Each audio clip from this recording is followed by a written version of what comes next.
Hey, welcome everyone. Welcome to Prayer and Practice. My name's Ian, and we're going to be studying the book of Enoch. Um, if you haven't been following my series, we've been reading through the entire book of Enoch, and we are up to chapter 28. We're still in what's known as the Book of the Watchers, which is Enoch's first set of visions. And we're going to be reading up to chapter 36 today, which is basically the end of the Book of the Watchers. And then after that, we'll start the Book of Parables, which is the next section of the first book of Enoch. So without further ado, um, let's get reading the Book of Enoch. Oh, and by the way, I'm using what's known as the LSV, which is the literal standard version. So everything I'm reading is a word for word translation of the original manuscripts. So if you have a different version of the Book of Enoch and you're reading along and it says something different, please feel free to comment in the top in the group chat. And I would love to talk back and forth with you to see how the translations differ. But yeah, and by the way, my channel is called Prayer and Practice. If you like this kind of stuff, make sure you like and subscribe because I'm going to be bringing a lot more Enoch and Bible content. So without further ado, let's get on to chapter 28 of First Enoch. All right, here's what it says. And I went toward the east, the middle of the mountain range of the desert, and I saw a wilderness, and it was solitary, full of trees and plants, and water gushed out from above, rushing like a copious watercourse, which flowed towards the northwest, sorry. It caused clouds and dew to ascend on every side. That was all of chapter 28. That's really short. But there are some interesting things to note here. So I'm going to bring them up.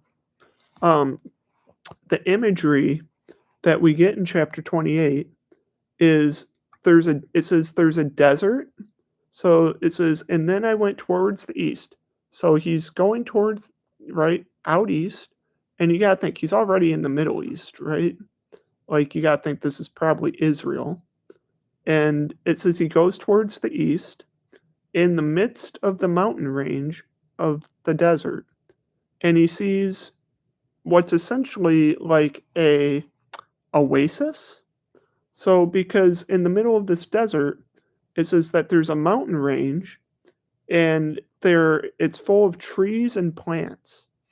And there's a river that runs through it.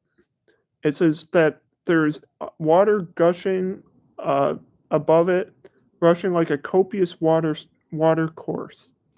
So we get this image of a desert with a mountain, and that mountain has an oasis. And it's very interesting because this is very similar to a lot of like Garden of Eden imagery, but it's also very similar to Jeremiah chapter 17. I'll read for you Jeremiah chapter 17, which says this. It says, "Cursed is the man who trusts in man and makes flesh his strength, whose heart departs from the Lord, for he shall be like a shrub in the desert, and he shall not see when good comes, but he shall inhabit parched places in the wilderness." Okay? But then it says in chapter 7 of Jeremiah 17, it says, "Blessed is the man who trusts in the Lord, and whose hope is the Lord. For he shall be like a tree planted by the water, which spreads out its roots by the river, and will not fear when heat comes, but its leaf will be green, and he will not be anxious in the year of drought, nor cease from yielding fruit." So the interesting thing is that this picture of a desert with an oasis with a river running through it on this mountain. It's like it's kind of like a picture of what's being described in Jeremiah 17, where the desert is kind of like out where those who don't trust in the Lord are. But and then that you've got this holy mountain where you've got luscious trees and a river that runs through it. And this is Mount Zion. Okay, this is Mount Zion, the holy mountain of God. Also, that's synonymous with the Garden of Eden. And so, because in the book of Ezekiel, the Garden of Eden is described also as a luscious mountain. So the thing is although this chapter is really short, it's packing a lot of imagery of the Garden of Eden, and it's comparing and contrasting the righteous and the unrighteous. That the righteous live in the holy mountain that's got the oasis and the river and all this luscious greenery, while the unrighteous are out there in the desert. So Enoch is making this very interesting comparison. Um, Hello, welcome to the live stream. Uh, Glad you could join us. We're just reading the book of Enoch. Let's move on to chapter 29 of the book of Enoch. And then I went to another place in the desert and approached to the east of this mountain range, and there I saw aromatic trees exhaling the fragrance of frankincense and myrrh, and the trees were also similar to almond trees. Very interesting. Very interesting, because what does it say? Frankincense and myrrh. Now, if you've ever read the Bible before, think to yourself really hard. Maybe not that hard, because it wasn't that long ago. It was Christmas. Where have you heard of frankincense and myrrh from the East? In the Gospel of Luke, right? So Enoch is saying that in this area it flows frankincense and myrrh from the East. And isn't it interesting that the kings that visited Jesus, that brought him frankincense, gold, and myrrh, it says they came from the East. Very interesting. Now, I'm not necessarily saying that the kings that visited Jesus in the Gospel of Luke came from this area described in chapter 29 of the book of Enoch. But it is interesting that you've got this place that's far east, flowing with frankincense and myrrh. And then it mentions that there's a tree with a great fragrance, and that it's like an almond tree.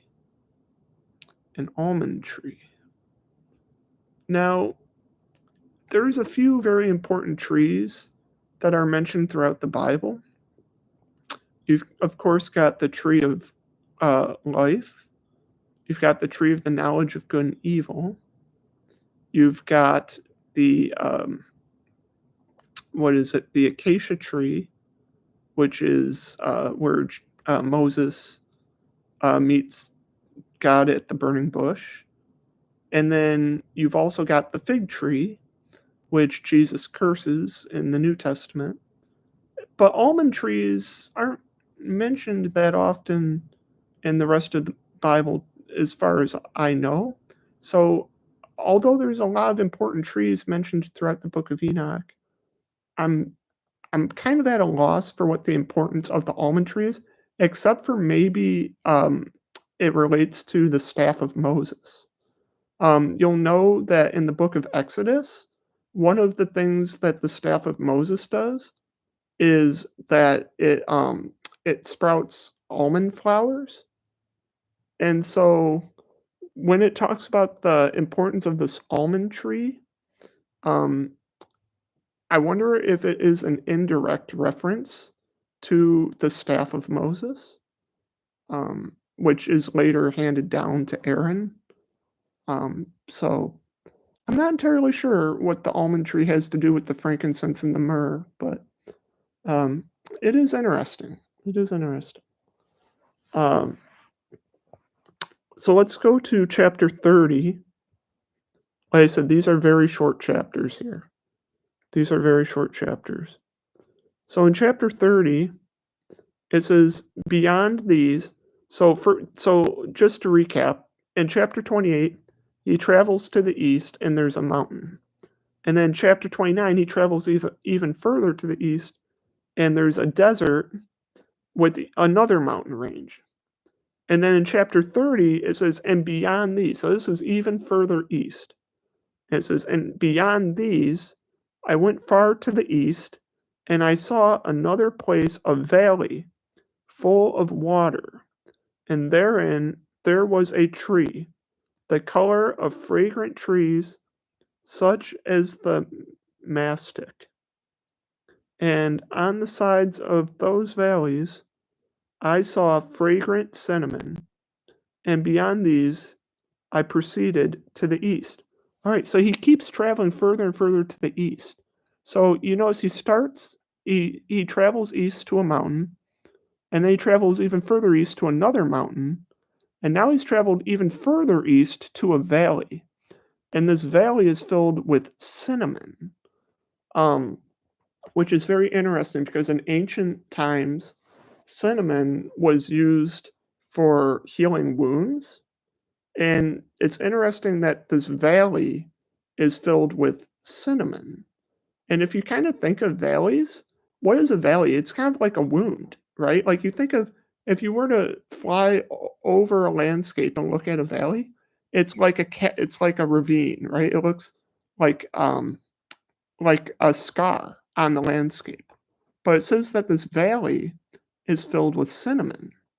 And so if you think about cinnamon being used for healing, um, cinnamon lining the valley, you're getting the imagery of like a wound being treated. You're getting the imagery of a wound being healed. And that makes a lot of sense because in the previous chapters of the book of Enoch, he's describing a world that's returning to Eden, that's becoming more like the Garden of Eden.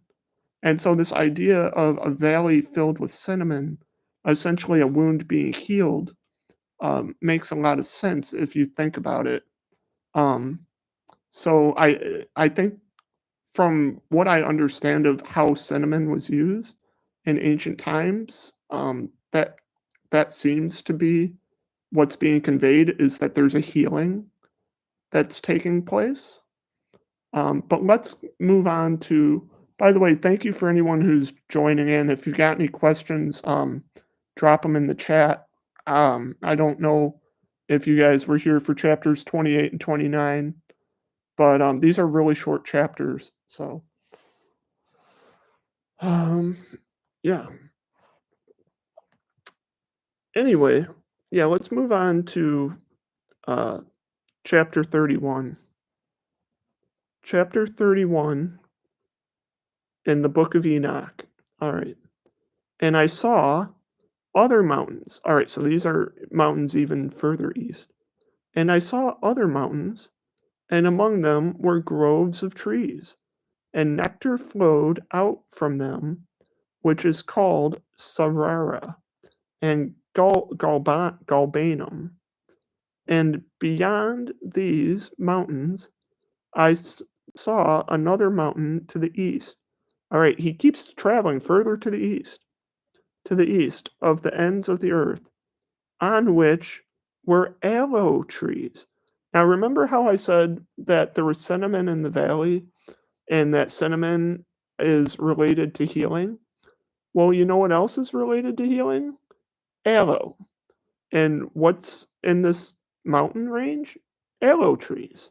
So we get the picture of cinnamon, which is a healing spice, and then we get the picture of aloe trees, which is another healing tree. And it's getting increasingly like the Garden of Eden. So the thing is the further east he goes, the more it becomes like the Garden of Eden.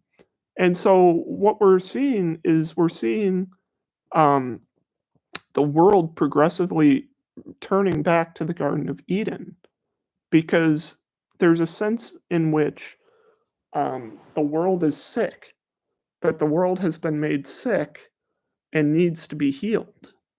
And so the way in which it's healed is by its being returned to the Garden of Eden, to the state that it was in but before the fall, and also before the Nephilim started polluting the earth and the Watchers started interbreeding with the women.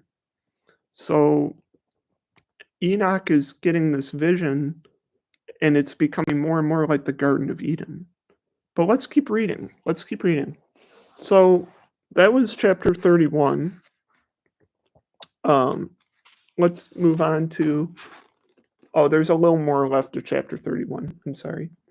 And all the trees were full of stacy, being like almond trees, and when one burned it, it smelled sweeter and more refreshing than any fragrance. All right. So again, with the almond tree, we get this. He mentions how sweet it smells, right? And then again, we get a picture, right? He mentions an almond tree again, and he says when one burned it, it smelled sweeter than any refreshing fragrance. So there's this theme over and over again of the fragrant almond tree.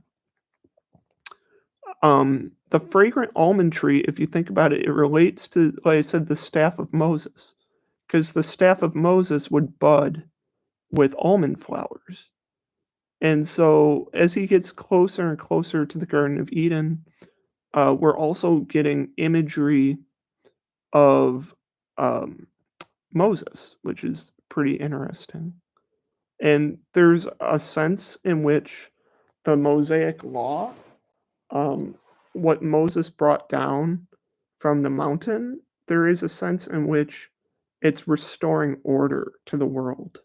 That the world lost order after mankind left the Garden of Eden, and that with Mount Sinai, when Moses handed down the Ten Commandments, there is a sense in which the world was being healed and restored somewhat to the Garden of Eden. And so I believe that's why we keep seeing the appearance of the almond tree, is because of its connection to the staff of Aaron that Moses had. So that makes a lot of sense. Again, I'm not an expert in the Book of Enoch, although I've read through the whole book multiple times, and I have studied it a fair amount. It's not like I have a PhD in it or anything. So I am going off some of my knowledge of the Bible and Near Eastern literature. But let's move on to chapter 32 of the Book of Enoch. And this is chapter 32. All right. And after these fragrant odors, as I looked towards the north over the mountains, I saw 7 mountains full of choice nard and fragrant trees and cinnamon and pepper. And then I went over the summits of all these mountains far towards the east of the earth and passed above the Erythraean Sea, which is the Red Sea, Erythraean Sea, and went far from it and passed over the messenger Zotiel, and I came to the garden of righteousness and saw beyond those trees many large trees growing there and of attractive fragrance, large, very beautiful, and glorious, and the tree of wisdom of which they eat and know great wisdom. The tree is in height like the fir, and its leaves are like those of the carob tree, and its fruit is like the clusters of the vine, very beautiful, and the fragrance of the tree penetrates far. Then I said, how beautiful is the tree, and how attractive its look. Then Raphael, the holy messenger who was with me, answered me and said, this is the tree of the ancient of wisdom, of which your father and your ancient mother, who were before you, have eaten, and they learned wisdom, and their eyes were opened, and they knew that they were naked, and they were driven out of the garden. Okay. Okay, so now remember how I said each time he travels east and he sees a mountain, and each time he sees a mountain, it's got more trees and it's more luscious and it's like more beautiful each time he travels east. And I kept saying it's getting closer and closer to the Garden of Eden. Well, now he's just straight up at the Garden of Eden. And and the reason we know he's at the Garden of Eden is we see that he sees the tree of wisdom. Now, it's interesting that in the book of Enoch, it's called the tree of wisdom because in the Bible, it's called the tree of the knowledge of good and evil. And there's a bit of a distinction in the Bible between wisdom and knowledge, in particular the knowledge of good and evil. Because the thing is that wisdom is a characteristic of God, and wisdom, so Jesus Christ in the New Testament is the wisdom of God. Okay, so Jesus is the wisdom of God. And so when we read wisdom in the Old Testament, it's actually Jesus. Now, the interesting thing is that normally it's the tree of life that's associated with Jesus, not the tree of the knowledge of good and evil. The tree of the knowledge of good and evil is typically associated with the law. Because if you think about the law, what does it do, right? It makes you know what's right and what's wrong. It's the knowledge of good and evil. And that's why the law brings death. Okay, like God said, the day that you eat of this fruit, you will surely die. Well, think about the law. What happens with the law? If every time you know the law and you don't live up to it, you sin. And what is the wages of sin? It's death. So the thing is um, if you were to change the word from the knowledge of good and evil to wisdom, it drastically changes the meaning of the tree. Because while the knowledge of good and evil and wisdom are related, wisdom is Jesus, who is actually the tree of life. So I find it very strange that they're calling it the tree of wisdom here, instead of the tree of the knowledge of good and evil. It could just be the translation that I'm using because it is the literal standard version, so it's a literal translation. And in some versions, the tree of the knowledge of good and evil may be used in place of the tree of wisdom. But I don't know. It's a departure. It's a departure from what we see in the book of Genesis. But what is interesting about it, what is interesting about the tree of wisdom is it says that Adam and Eve ate it in the book. So in the book of Enoch, it says they ate the tree of wisdom. And it says, and then they were kicked out. But in the book of Genesis, it says they ate the knowledge of good and evil and they were kicked out. So it's kind of strange that, like I said, it's kind of strange that they changed the wording there. But it is the Garden of Eden that Enoch is seeing. So, yeah. So let's move on to chapter 33. We're moving pretty quick here. So let's move on to chapter 33. There was one thing I wanted to mention before I moved on to chapter 23. where it says the Erythraean Sea, the Erythraean Sea is often translated as the Red Sea, but it's not entirely sure if it is the Red Sea because Enoch, it's implied that what Enoch is seeing was before the flood, and the geography of the world got changed after the flood because when the flood happened, everything on Earth basically like got destroyed, and also the continents drifted apart. And so, um, what's interesting is that the geography um, of the book of Enoch is not the same geography that we have today because the flood actually changed the geography of the earth. So yeah, don't use it as a map today because everything's in a different spot now. But yeah, I just wanted to mention that. So now we're on to chapter 33 of the book of Enoch. Thank you to anyone who's joining. I appreciate it. Uh, and from there I went to the ends of the earth and saw great beasts there, and each differed from the other, and the birds differing in appearance and beauty and voice, the one differing from the other, and to the east of those beasts I saw the ends of the earth, on which the heavens rest, and the portals of heavens open. And I saw how the stars of heaven come out, and counted the portals of which they proceed, and wrote down all their outlets of each individual star by itself, according to their number and their names, their courses and their positions, and their times and their months, as Uriel, the holy messenger, who was with me, showed me. He showed all things to me and wrote them down for me. He also wrote their names and their laws, their their companies for me. All right, so now Enoch he went to the very ends of the earth. So he's traveled east. He keeps traveling further and further and further east.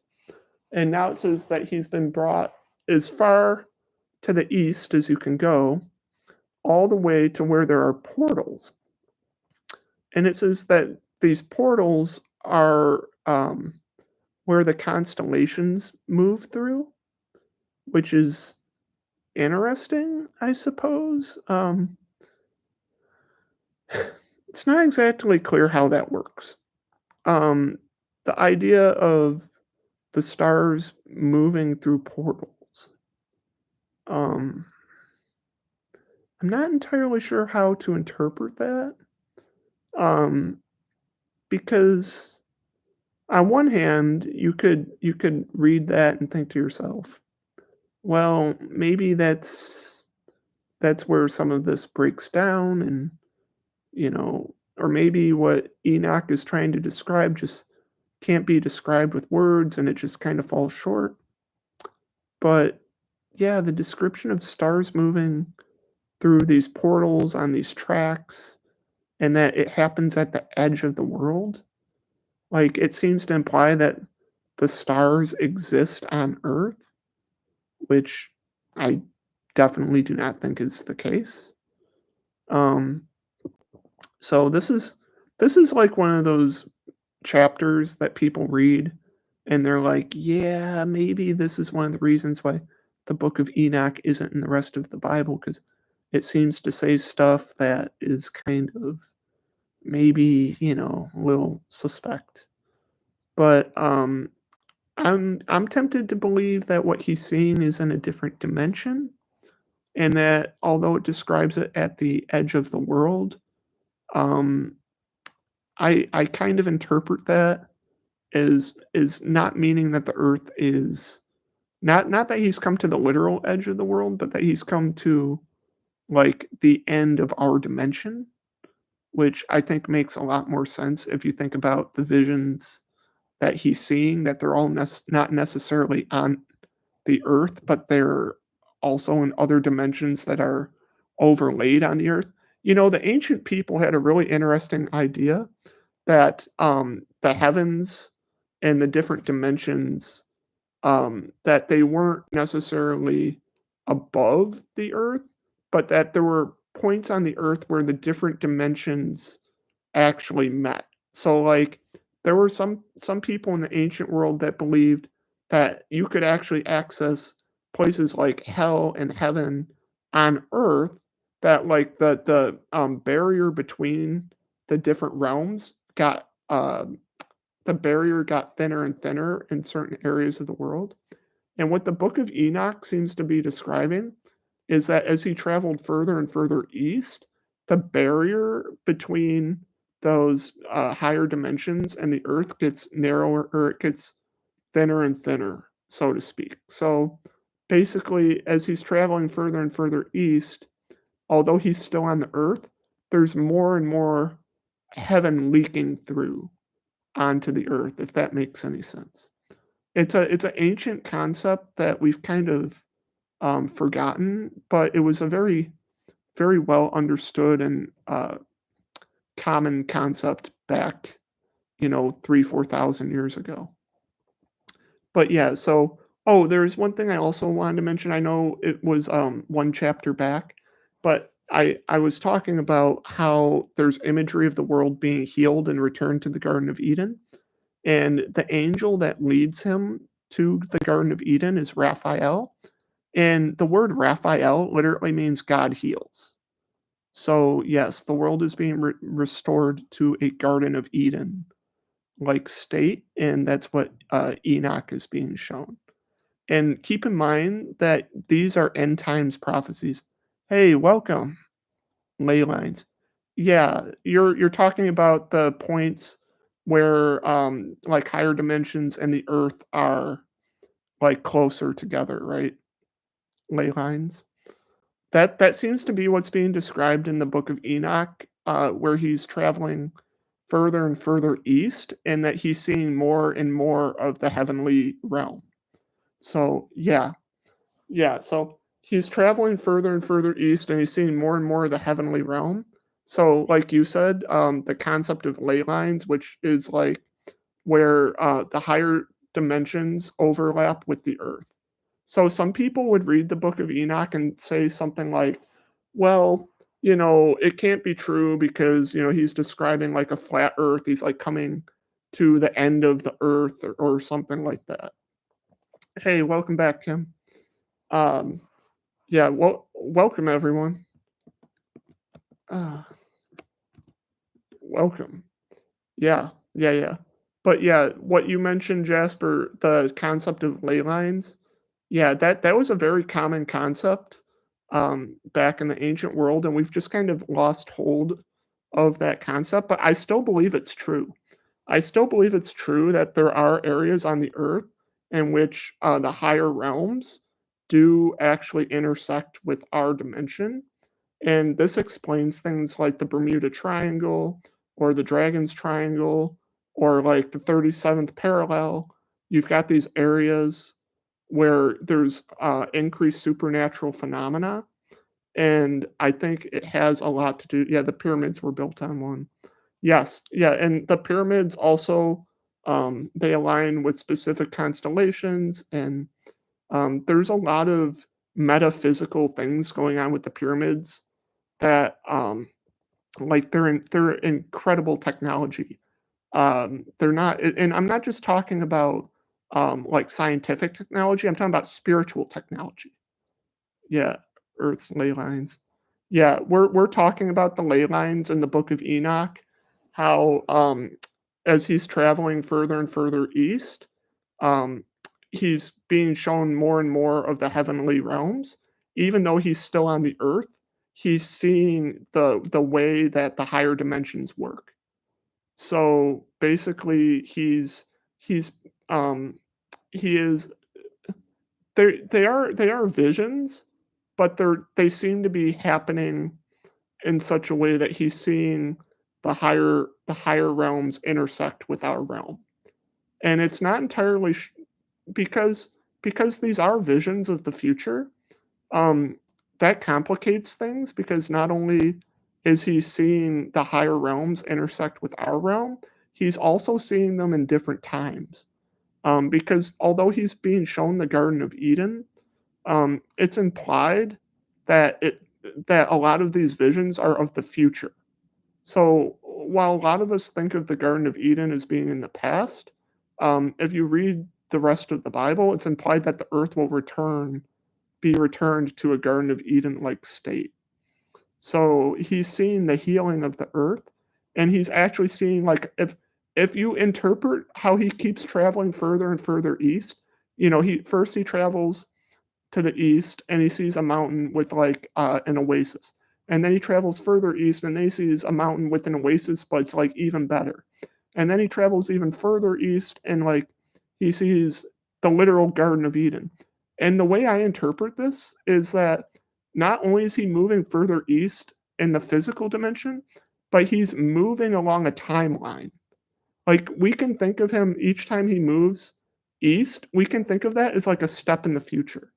Like he's literally seeing the earth like time lapse back to a state like the Garden of Eden, which is I think if you just read this literally, you'll miss that. But if you read it prophetically and you read it with more like the way they would have read it when it was originally written, yeah, yeah. Does everyone kind of follow along when I'm talking about how each time he travels further east, we see the same picture, but it gets a little better? Does everyone kind of see that happening here? Through chapters 30 and 33. Like if you follow from chapter 30 to 33, each time he travels further east and he sees the same thing, but it gets better each time. So it's almost like a time lapse. But it doesn't say it's a time lapse. You kind of have to interpret it that way because it's such a similar image, but each time it seems to be getting better. So it's kind of like I interpret it as like he's seeing a time lapse where he's actually seeing the earth like regenerate back to a Garden of Eden like state.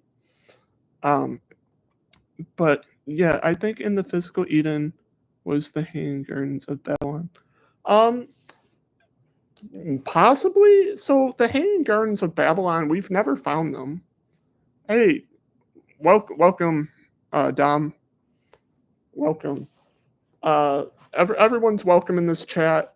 By the way, I love it when you guys chime in. Like the Book of Enoch is so interesting, and I love talking about it with other people that love this book. So, if you guys if you want me to go back and reread anything that you think I missed, or if you guys have like any theories yourselves, like I'd love to get that discussion going.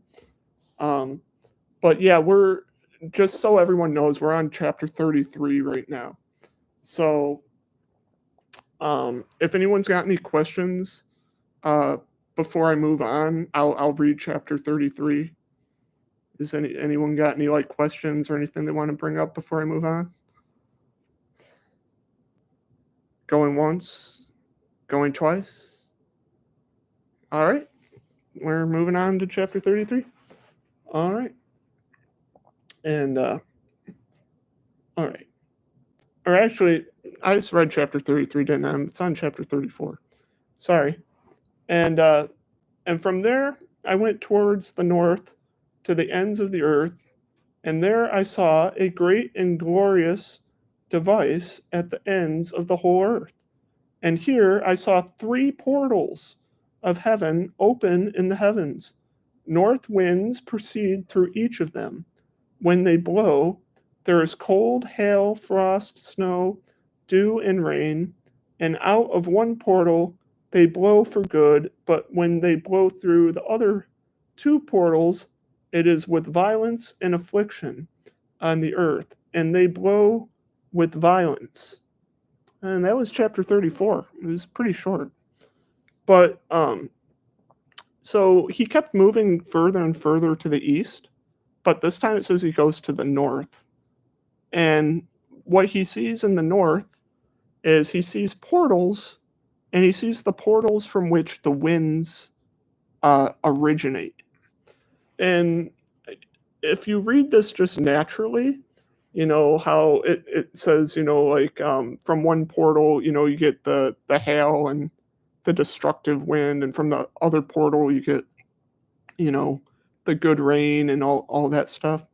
Um, one could be tempted to read it in a literal way and be like, "Oh, he's just trying to describe, like, where winds come from, he's just an ancient person, or and he just didn't understand how winds work, and he's trying to write it down, oh, winds come through a portal or something."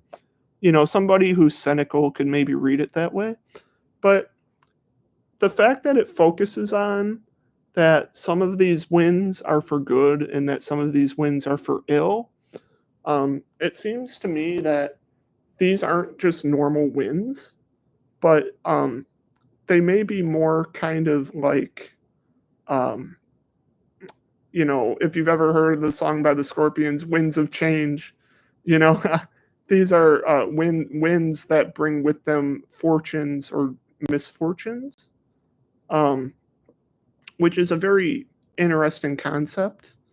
Uh, the ancient people definitely did associate weather patterns with favor from God or disfavor from God, and it could be seen, if you read the book of Proverbs.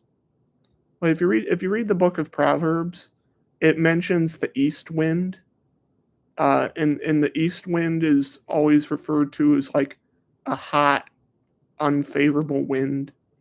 And so the idea of these good winds and bad winds coming out of the north, um, it seems tied to this idea of winds being either a part of God's favor or disfavor.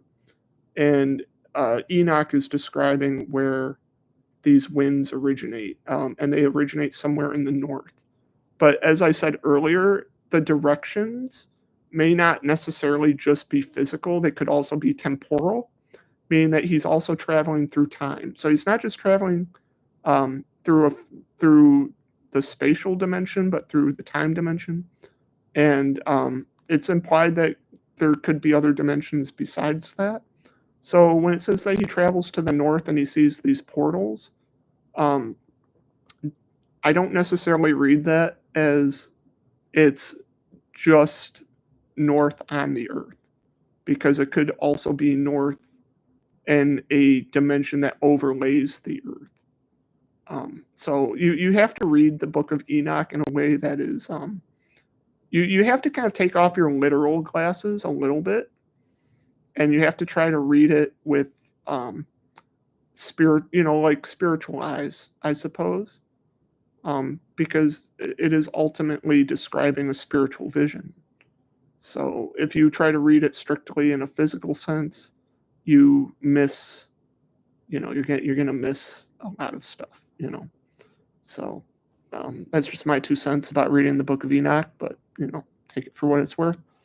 Um, but does anyone have any chapters about chapter 34 before I move on to chapter 35? Going once, going twice. No questions? Okay. Guess we'll move on to chapter 35. Now, chapter 35 is really short. I mean, blink and you miss it. Chapter 35, it says, "And from there I went towards the west to the ends of the earth and saw the three portals of heaven open there, such as I had seen in the east, the same number of portals and the same number of outlets." Okay, so he's traveled all the way to the east, he's traveled all the way to the north, and now it says he's traveled all the way to the west. And at each end, there are three portals. What? I think you did a good job of explaining. Thank you. Thank you. I appreciate that. Thank you. Yeah, but so in chapter 35, it's blink and you miss it, but he's basically saying that he traveled to the west and that he saw three portals, just like he did in the other directions that he went. So, um, what we're getting here is we're getting a layout of the four cardinal directions: north, south, east, and west. And what he's saying is that these winds come from all directions, but um, there is more emphasis on some of the directions than others, and I'm not entirely sure why that is. Because there's a lot of emphasis on the east. Like there's a lot of emphasis on the east, and then there's a little emphasis on the north, and then the west barely gets a mention. And then let's see if he even mentions the South. I don't think he's mentioned the South yet. So let's see. By the way, the south wind is usually described in the book of Proverbs as a like foreboding wind. So the south wind, I believe, in the book of Proverbs is always described as bringing rain, but like not in the good way. So let's move on. By the way, we're moving on to chapter 36. And this is the last chapter of the book of the Watchers, which is the first part of the book of Enoch. And then after chapter 36, we'll be in what's known as the book of parables. And the book of parables is my favorite section in all of the book of Enoch because the book of parables seems to be a very specific prophecy about Jesus, because the whole book of parables is about this character known as the Son of Man, and he bears a striking resemblance to prophecies about the Messiah. So I'm really excited next time we get together for us to talk about the book of parables, which is the next section. But let's read chapter 36, and that'll be the end of the first book of the Watchers. All right, chapter 36. And from there I went to the south. All right, here's the south.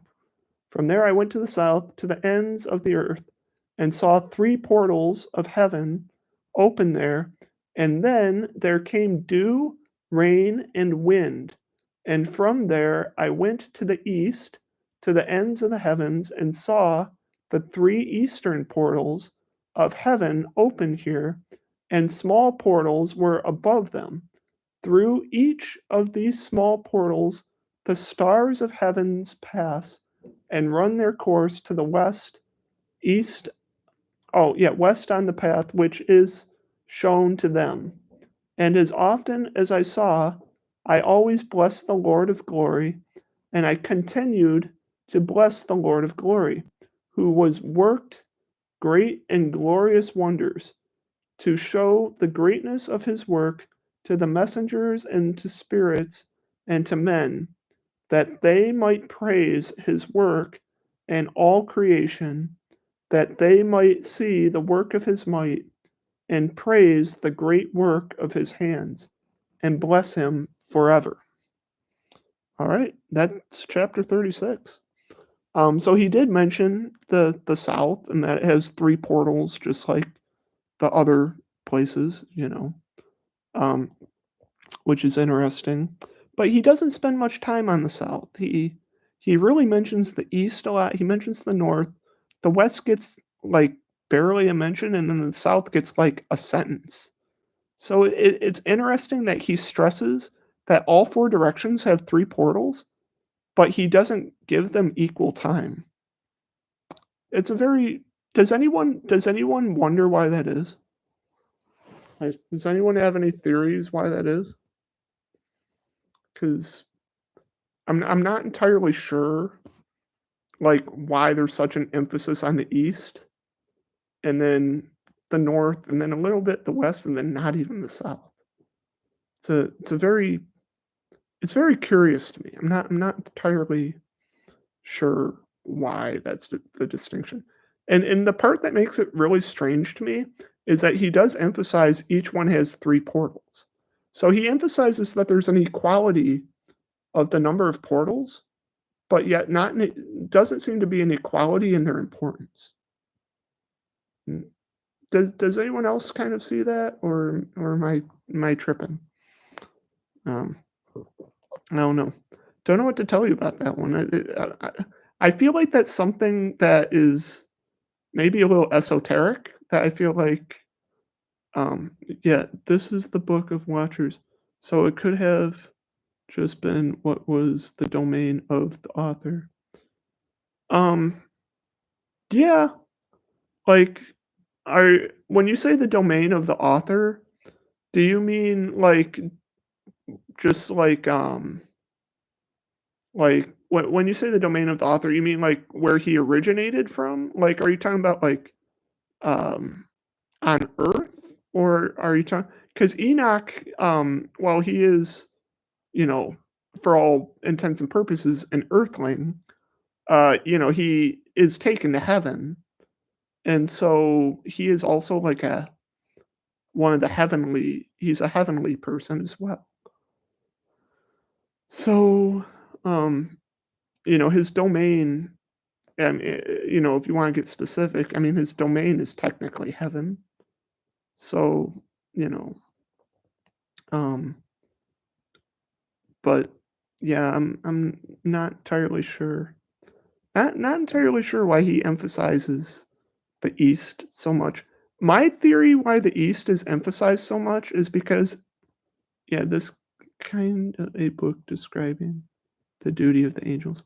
Yeah, it does because it mentions how the angels reside over these different places. Like it mentions how Uriel resides over Tartarus, and it mentions how Michael resides over chaos. It says that Michael also resides over the best people of the world, and Israel, which is interesting. And it mentions several other angels residing over different realms. So, yes, it is about the duties of the angels. And also, it mentions stars interchangeably with the angels. So, keep in mind that when it talks about the path of stars, it is also talking about angels because stars and angels are used somewhat interchangeably in this book, um, which is really interesting because if you think about the word angel, it literally means messenger of God. And back in ancient times, stars were seen to contain messages from God. So people would look to the constellations. Yeah, celestial bodies. Um, well, and even to this day, we sometimes refer to angels as celestials, which is pretty interesting. But back in ancient times, the constellations, the stars, were seen as messages from God. And so if you think about the term messenger of God, angel, there's a reason why star and angel overlap because both a star and an angel are a messenger of God in like a literal sense, and both of them reside above us, right? So if you think about stars like out in space, they reside above us, but like angels reside above us. So there is like a parity, like there is like a parity. I don't mean like parody, like make fun of. I mean like a parity, like a connection between the stars and the angels. And Jasper, you might be onto something when um, you talk about like the importance of the different portals and it maybe having something to do with the duties of angels. Because if you think about the beginning of the book where it talks about the watchers disobeying God, I mean, what did they do? They shirked their responsibilities, right? They were tasked with protecting humanity, and they royally screwed us. Like literally, like they came down and had intercourse with women. Like they literally screwed us over, like in a literal sense. And so like they shirked their responsibilities, and so you could kind of conceive that the whole book of Enoch is about the duties of angels and what happens when they don't do their duties. And you could actually kind of argue that Enoch is kind of like the better angel, right? Like he's more obedient than the angels were. Yes. Yes, it was a command. Yeah, and they disobeyed that command. They disobeyed the command, and that's why it says that they're putting, yeah, it was a command to not take human lives. Yeah. Yes. And remember in the Gospel of Luke, Jesus references this. Jesus actually references that angels do not marry. And the only place we get that is in the book of Enoch, where it specifically says that because angels are eternal, they do not marry. And so, when Jesus is asked, about the woman who, hey, she had 7 husbands, whose wife will she be in heaven? And Jesus literally replies to the Pharisees. He says, haven't you read that angels are eternal and that they neither marry or take in marriage? And the only place you get that is in like chapter 18 of the book of Enoch. And so, people always say that the book of Enoch is only quoted, like one time in the New Testament. It's like, no, it's actually quoted quite a few times. Um, so, but yeah, the angels were specifically commanded to not marry human women, and they went against that. Not all angels, of course. It says like 200 of them. And if you read the book of Revelation, it mentions a third of the stars falling from heaven, right? And there again, the words star and angel are used interchangeably. So yeah, that was the book of the Watchers. Does anyone have any thoughts on the book of the Watchers before we close out? Because I was just gonna read up to chapter 36, which we already did, and then I was gonna call it a night. But if anybody wants to go back through the book of the Watchers, any specific like highlights or anything anyone wants to talk about, I'm willing to do that. Has anyone got anything specific they'd like to talk about in the book of the Watchers and the book of Enoch? Yes, no, maybe. Can you read some more? Yeah, sure. So I will read some more. This is the beginning of the book of the parables. So when I do my next live, I'm gonna reread this part, but I will read it here. So, all right, here we go. This is chapter 37 of the book of Enoch, and it's the beginning of the book of parables. All right, let's go. All right, it says, this is the second vision. The second vision, which he saw, the vision of wisdom, which Enoch, the son of Jared, the son of Mahalalel, the son of Canaan, the son of Enosh, the son of Seth, the son of Adam, saw. And this is the beginning of the words of wisdom, which I lifted up my voice to speak, and say to those which dwell on earth, hear, you men of ancient time, and see you that come after the words of the Holy One, which I will speak before the Lord of spirits. It were better to declare them only to the men of ancient time, but even from those that come after we will not withhold the beginning of wisdom. Until the present day, such wisdom has never been given by the Lord of spirits as I have received, according to the insight, according to the good pleasure of the Lord of spirits, by whom the lot of continuous life has been given to me. Now the 3 allegories were imparted to me, and I lifted up my voice, and I recounted them to those that dwell on the earth. Very interesting. So a few things I want to point out here in chapter 37 is there's an immediate shift in the way that God is being referred to. Did anyone catch it? It constantly, all throughout the book of parables, it constantly refers to God as the Lord of spirits. So up to chapter 37, so prior to chapter 37, chapters 1 through 36, we never see the term Lord of spirits used once. But then starting at chapter 37, we see the term Lord of spirits used over and over and over again. And throughout the whole book of parables, which is the second book in the first book of Enoch, we see that term specifically Lord of spirits. By the way, if you guys really like the book of Enoch, there's a really great podcast called Lord of Spirits Podcast. and I highly recommend it. I highly they have it. You can watch it on YouTube or Spotify. But if you guys really like the Book of Enoch and you like weird Bible stuff, highly recommend the Lord of Spirits podcast. It's really good. Um, but yeah, so that's an immediate shift from the Book of the Watchers to the Book of Parables. And then another thing that's really interesting is we see this immediate focus on wisdom. Wisdom is mentioned like, let me count how many times wisdom is mentioned here. It's mentioned once, twice,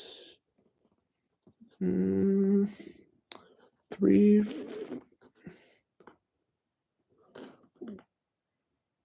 Yeah, it's mentioned like 5 times. Wisdom is here, which is really interesting because, as I mentioned earlier, what I like your reading this. You're clear and concise, lovely. Thank you. I appreciate the compliment. Like I said, I really enjoy reading the Book of Enoch and just biblical stuff with people in general. I find that it's good for the heart to talk about this stuff, and it's I think the world would just be better if everybody would just like read the Bible and read the Book of Enoch and just like learn this stuff. I think it's really just it's good for the soul. Um, but yeah, but thank you. I appreciate that. Um, yeah. What I was going to say is that um, wisdom is mentioned 5 times here in chapter 37, and um, wisdom is synonymous with Jesus, and it's very interesting.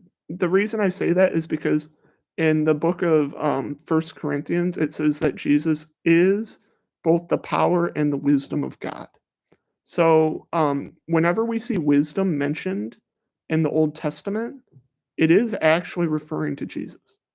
So, um, the fact that this vision, it says Enoch is being shown the second vision, it's specifically of wisdom. And throughout the second vision, we're going to learn about a figure called the Son of Man. Now, for those of you who have read the Gospels, you'll know that one of the terms Jesus uses to refer to himself is the Son of Man. Um, so, specifically in Mark's Gospel and also, I believe, in Matthew, he refers to himself a lot as Son of Man, as well as Son of God. And so, um, many people believe that the book of parables, which is the second part of the book of Enoch, the whole book is talking about Jesus. That is the standard interpretation that this book is actually the the second part of Enoch is completely about the Messiah. Um, and that's why we get mentions of the Son of Man and wisdom. Uh, and also we get this idea, like I said, the Lord of Spirits. Because if you think about in the New Testament, one of the things that is introduced and talked about a lot is the Holy Spirit, and it actually mentions that the Holy Spirit comes from Jesus, right? Jesus leaves the Holy Spirit to comfort us, right? He says, "If I go to the Father, I won't leave you alone. I'm gonna leave one with you, the Paraclete, who is the Helper, the Holy Spirit." And so, do you believe Jesus is a demigod, half man? No, no, no. I believe Jesus is 100% God and 100% man. Um, which I know is a difficult concept for a lot of people to understand, but the no, he is yeah, brought through delivered by angel from God. No, I believe that Jesus is actually fully God, fully human. One, I mean, Jesus himself says, "I'm one with the Father." So, at least in essence, he is the same as God. Uh, yeah, I would think he's similar to Hercules in the way. No, because Hercules, by the way, this is an aside. I'm glad you kind of mentioned Hercules because if you think about the Greek gods, there's all sorts of stories about the Greek gods coming down and reproducing with human women, which actually looks very similar to the story of the Watchers in the book of Enoch. But Hercules would be more similar to the Nephilim. Hercules would be essentially like a Nephilim, a half man, half angel hybrid. Um, where Jesus is not half man, half God. He's fully God with a human body. And the thing is because unlike Hercules, where you have essentially like what we might think of as like a watcher coming down and reproducing with a human woman to create Hercules. If you read the New Testament, it says the Holy Spirit impregnated Mary. So, you know, God, Jesus's legitimate father is actually God, not an angel, but like actually God. So, that is what it says. But if you go back to the Old Testament, every time you see the appearance of the figure known as the angel of the angel of the Lord is actually the pre-incarnate Christ. So the angel of the Lord is not actually an angel. The angel of the Lord, yeah, in Roman Catholic, I'm Roman Catholic myself. However, the way I've been taught is Jesus is very clearly a separate entity to God. Is Jesus called to God, praised to God? Yes, although Jesus prays to God in the Old Testament, we actually see God talking to God. So I wish I could share my screen.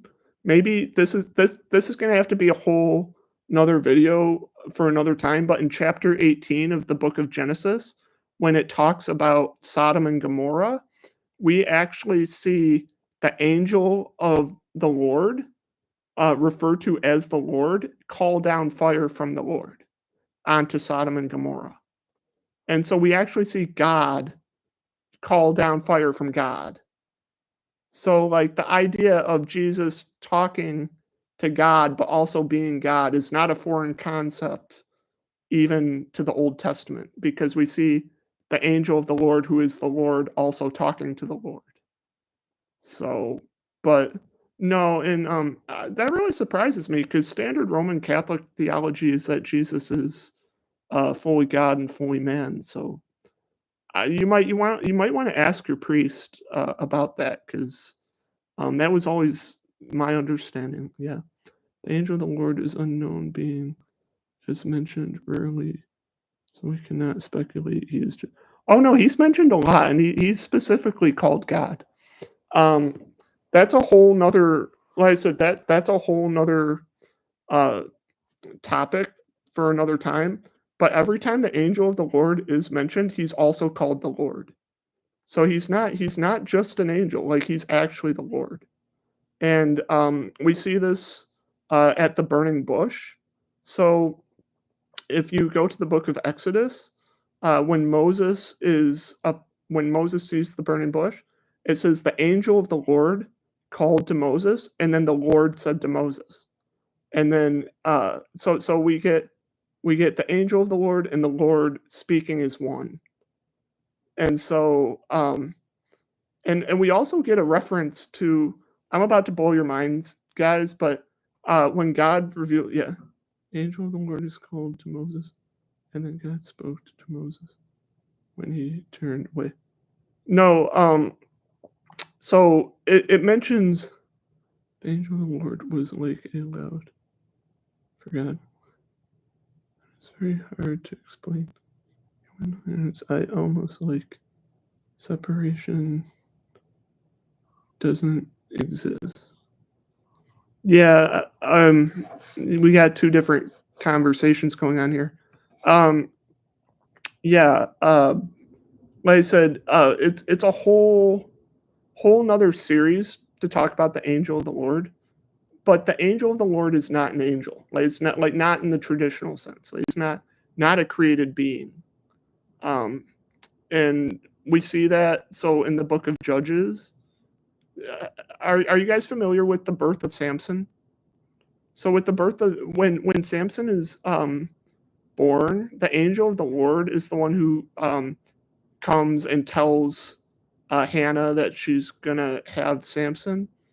And when the angel of the Lord appears, they try to keep him with them for a few days, and he doesn't want to stay with them. And what they do is they build an altar because the angel of the Lord says you should build this altar, right, to God to thank Him for this child that you're going to have. And so they build this altar, and then it says the angel of the Lord ascends in the fire on the altar. And it says that Samson's parents, when they see the angel of the Lord ascend in the fire on the altar, this again is speculation. No, because they said we've seen God. No, they when they said they've seen the angel of the Lord, they said we've seen God. They didn't say we've seen an angel. Like their exact words are we will die because we have seen God. Because anybody who sees God face to face is supposed to die. But they said we've seen God, but we didn't die. And the only way that you can see God face to face and not die is if you see Jesus. Because Jesus is God, but people came face to face with him but did not die. So the only way that you can come in contact with God face to face and not die is if you see Jesus. This is why the angel of the Lord is Jesus. We also see in the book of Genesis, and when it talks about God walking with Adam and Eve in the cool of the day, we see that you know that they didn't die, right? Like they walked with God in the garden, but they didn't die. And a lot of people might say, well, of course they didn't die. They didn't eat the fruit yet, right? But there's something very mysterious going on there because it's actually implied that the death that was caused by eating the fruit was not physical death but spiritual death. Um, so they still should have physically died, but they didn't die. So yeah. Well, Lilith isn't in the Bible. Lilith is yeah. You believe part of Genesis is set in heaven? Which part do you believe is set in heaven? I'm just curious. Because there are some people that argue that there's two separate creation accounts in the book of Genesis, but yeah.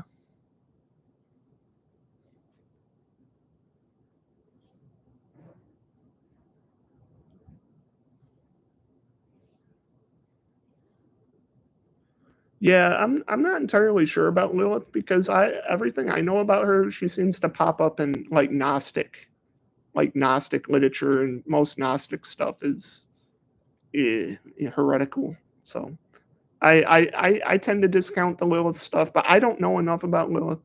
Eden and some of it is more of a warning to angels, as is the Book of Enoch, redacted from mainstream biblical references.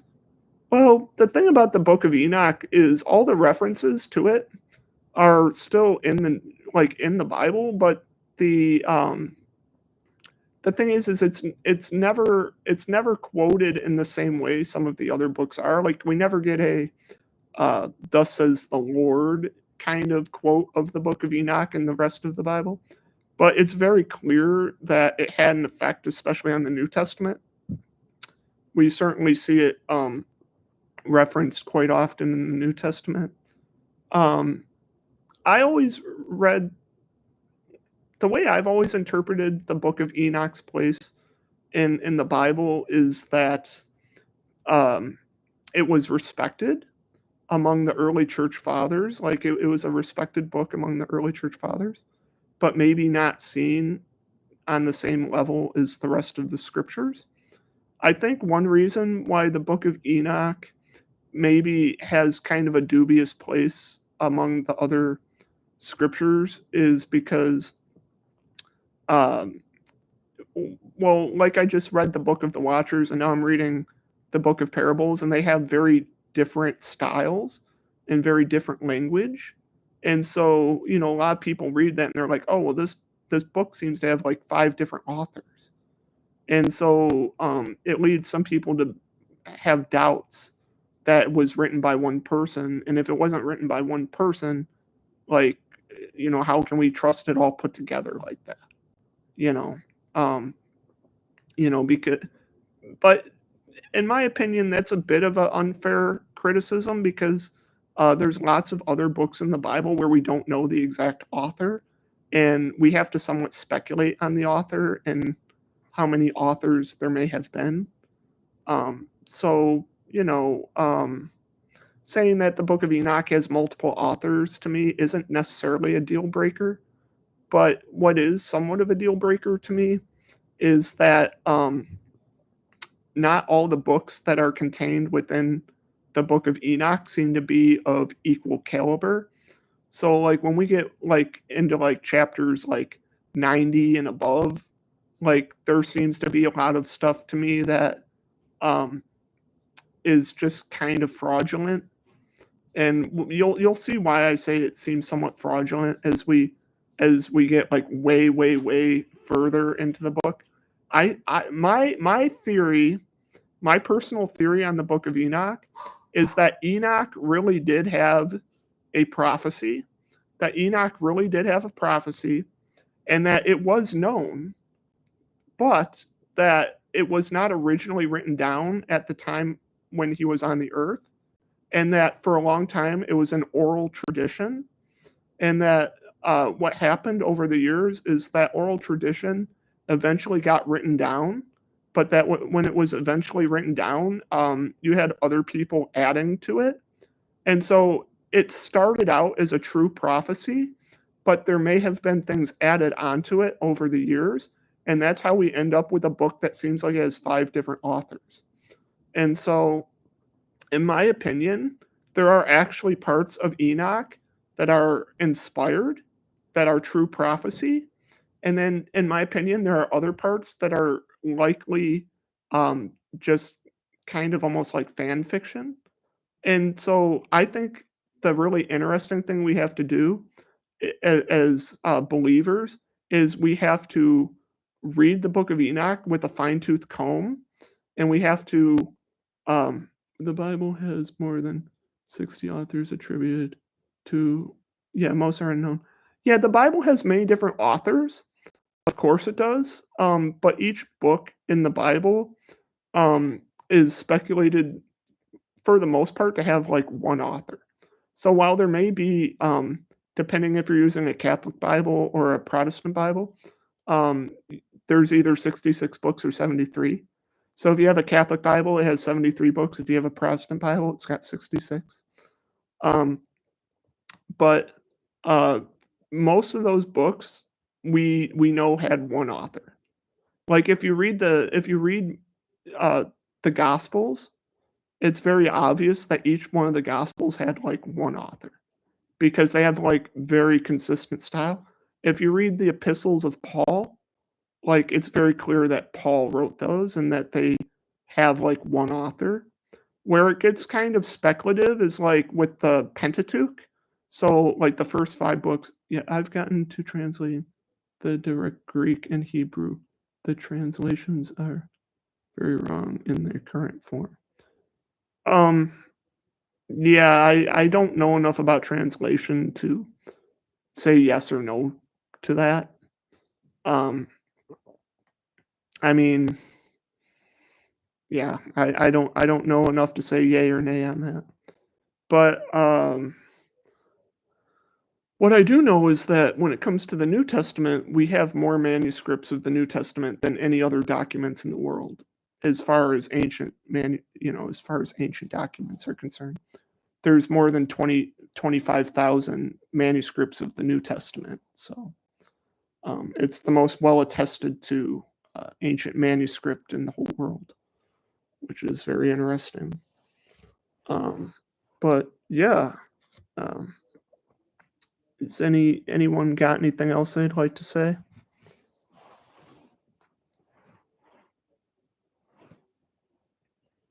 I know. I sometimes I feel like I'm doing way too much talking. Like I wanna let other people talk a little bit, but I know it's like not everyone can see the chat. Like when I record this and I upload it, I think people will be able to see the chat. Otherwise, it's gonna just look like I'm talking to myself. But yeah. Um, well, I really only intended to read up to chapter 36. I've read chapter 37. If you guys want, I could read chapter 38. Like I said, next time I do a live, thank you for the talk. Yeah, no, of course. I really I enjoy talking about this stuff with people. It's it's a passion of mine. Thanks, guys. Thank you so much.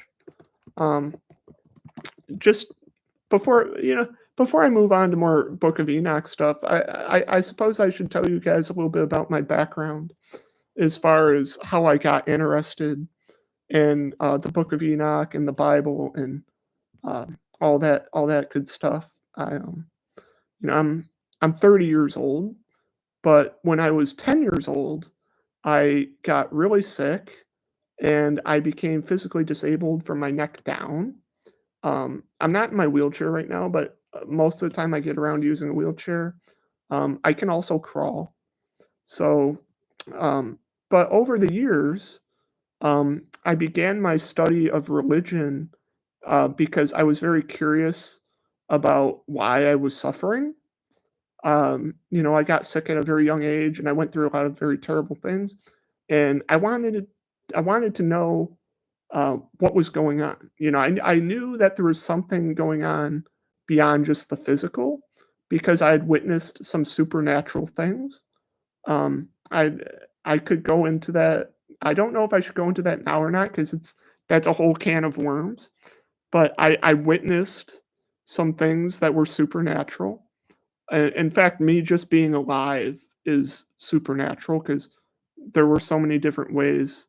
Yeah, there were so many different ways I could have died.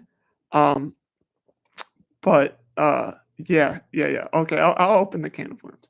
So to give you guys some background, the reason that I'm very interested in the Bible and the Book of Enoch and all the apocryphal books and all this stuff is because my study of religion started with trying to figure out uh, the meaning of life, really, like, and really the antidote to suffering, or maybe how not even the antidote to suffering, but the search for purpose.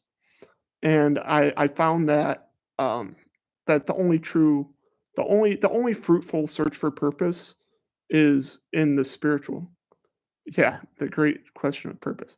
Yes, and so uh, I started reading the Bible when I was about 11 years old, daily.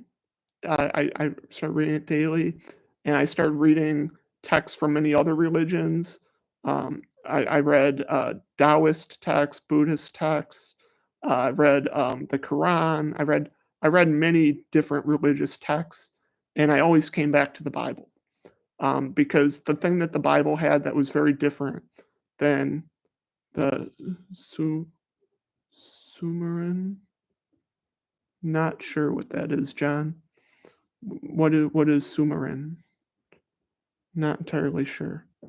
But I read many different religious texts, and I always came back to the Bible because the one thing that's really unique about the Bible is, and about the story of Jesus, is that in a lot of other religions, and in particular, the religion of antiquity. No, I'm not. I've never studied Sumerian. Um, but the thing that's unique about the Bible and about Jesus is that, in a lot of the other religions that I studied, they try to show you how to escape suffering, but Christianity was the only religion that showed you how to um, redeem suffering. And the thing is,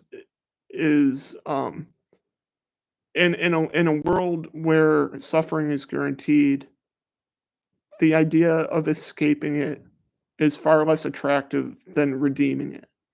Um, and um, the interesting idea in the Bible, the proposition that's in the Bible is that, um, that if you believe in, that Jesus is the perfect picture, right? And that his life was culminated, right? He had a death on a cross, a terrible betrayal, and then he also had a resurrection, right? And so I looked at that with my life, and it. I started looking in the world, and I saw this pattern is true that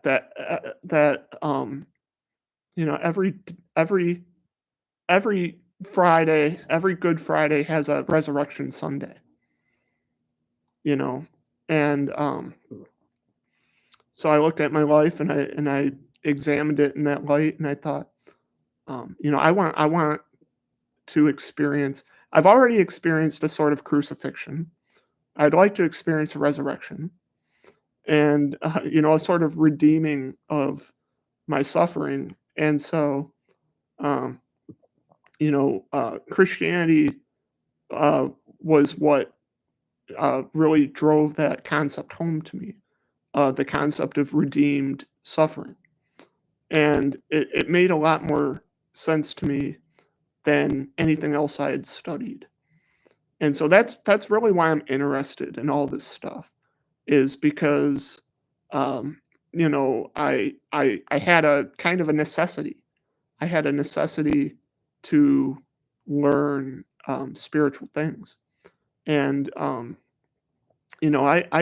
struggled for many, many years. I spent probably 16 years of my life believing in God but hating him.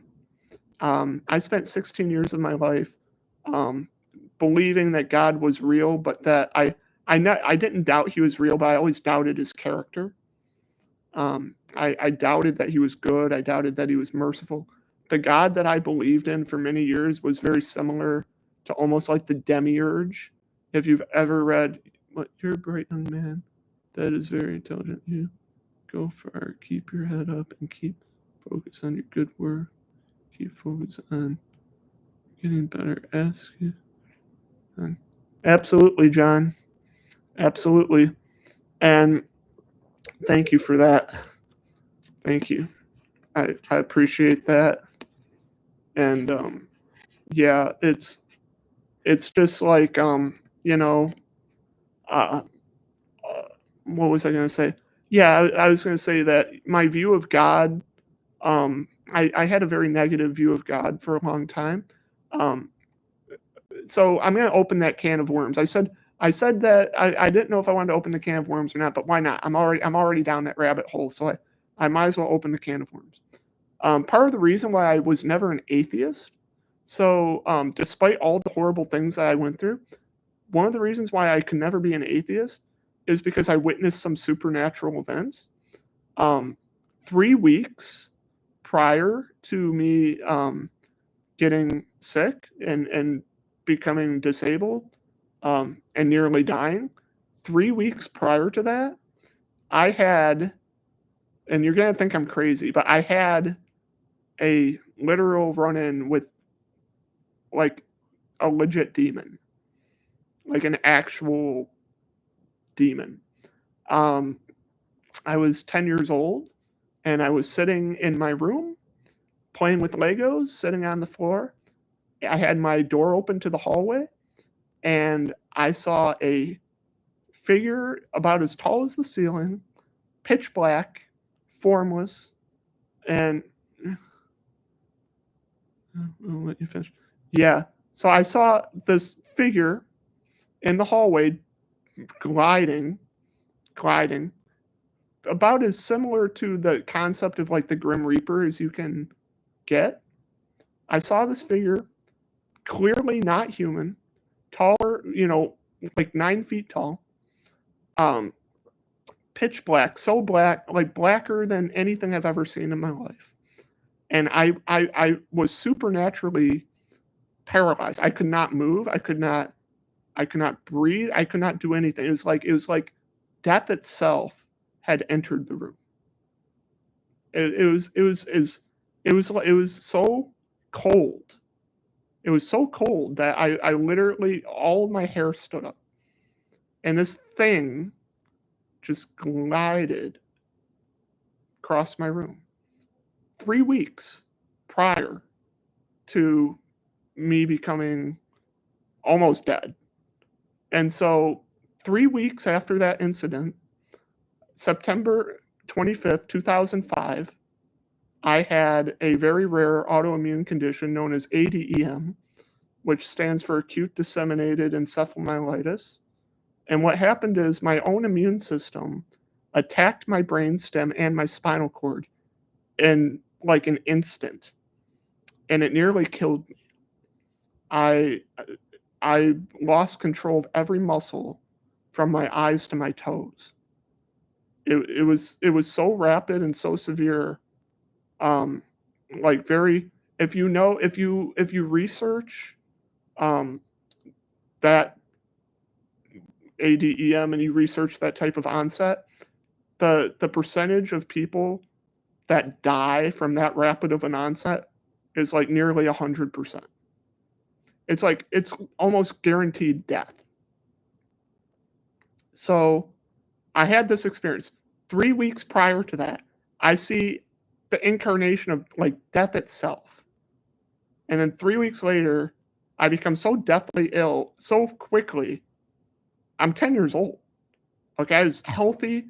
I played a soccer game the day before. Okay. I was extremely healthy. And all of a sudden, out of nowhere, just bam, it's gone. And so I begged God. Okay, so growing up, I grew up in a Lutheran household, and I had some vague concept of God. I had read the Bible, like I had some kind of vague notions about God, but I wasn't like very practicing. I was a little kid, you know, it was mostly my parents' faith. And as I was being put on the helicopter, I had to be airlifted to the ICU. As I was being airlifted onto the ICU, as I was being airlifted to the ICU, I started just begging God to let me live. I started begging God to let me live. I'm like, please don't let me die. Please don't let me die. Please don't let me die. And so, as I'm being airlifted, I lose consciousness. I'm in a coma. I end up in a coma for 3 days. And while I'm in this coma, um, I'm conscious. I was conscious in my coma, even though I couldn't move or see or anything. It was like it was like being in the land of thoughts. Like you just existed as thoughts. And I had this overwhelming anxiety that I was already dead and that this was all there was is just black forever. Just unpenetrating blackness.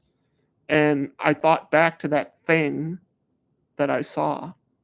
And the same blackness that I saw in my coma, that unpenetratable blackness, was the same blackness I saw 3 weeks prior.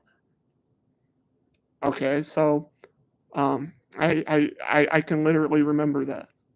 So fast forward, um, you know, after I wake up from the coma, um,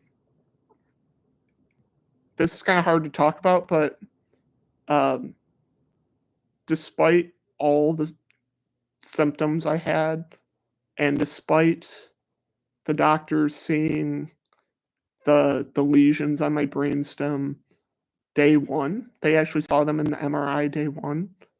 They ignored it. They ignored it, and a very strange set of circumstances happened where they started to believe that it was my parents' fault. They thought that everything that was going on with me, they thought it was because of my parents, and that everything I was experiencing was psychosomatic, that it was, that I was just faking it. And they, for almost 3 months, They took me away from my parents, and they barred me from seeing my parents at all. And because they thought everything I was going through was psychosomatic, they didn't treat me. They didn't give me anything. In fact, the doctors believed that if they helped me, like if they, I couldn't feed myself. I couldn't do anything. I was essentially paralyzed from my neck down.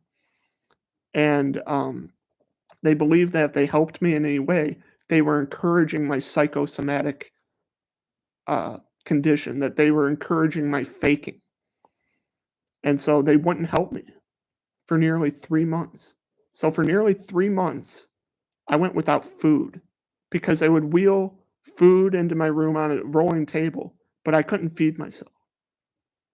I went 2.5 months without eating. If I wasn't hooked up to an IV, I would have died. Because I was hooked up to an IV, I was hydrated. But, like, for all intents and purposes, I essentially didn't eat for over 2 months.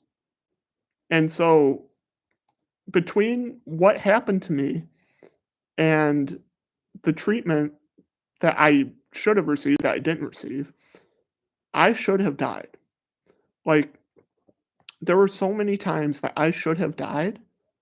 It defies all scientific reason that I'm alive. I should not be alive. Like, everything that happened, like, I should have died. And I didn't. And the only reason I can think that I didn't die is because when I was going into that helicopter, I begged God to not let me die. I begged, "Don't let me die." And I didn't die. I should have died, but I didn't die. And so, it made me think back to, yeah, thank you. I definitely, believe that God is using me in a lot of, ways. Um, thank you for that. Um, yeah, the thing is, I think back to that, when Jesus is being tempted in the Gospel of Matthew chapter 4. When Jesus is out in the desert, the devil tries to tempt him, and I was in a coma for 11 days. Ooh.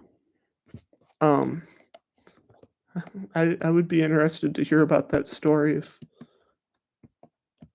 you ever want to talk about it. Was it recently that you were in a coma or when you were younger?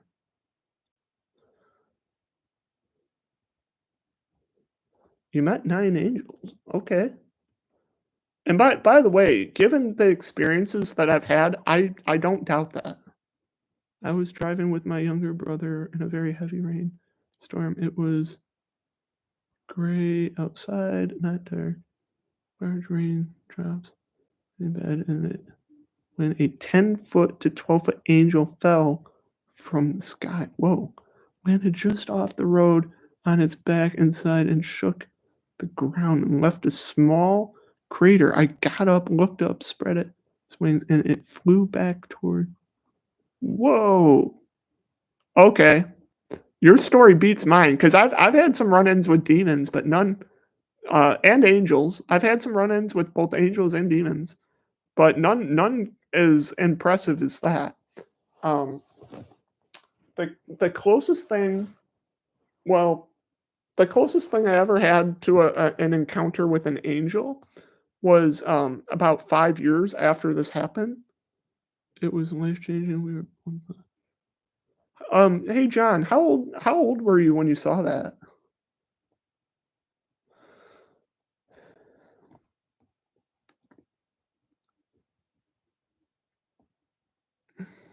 I'll talk about it sometime. Okay, Kim. Yeah, whenever you're comfortable. Around. Okay.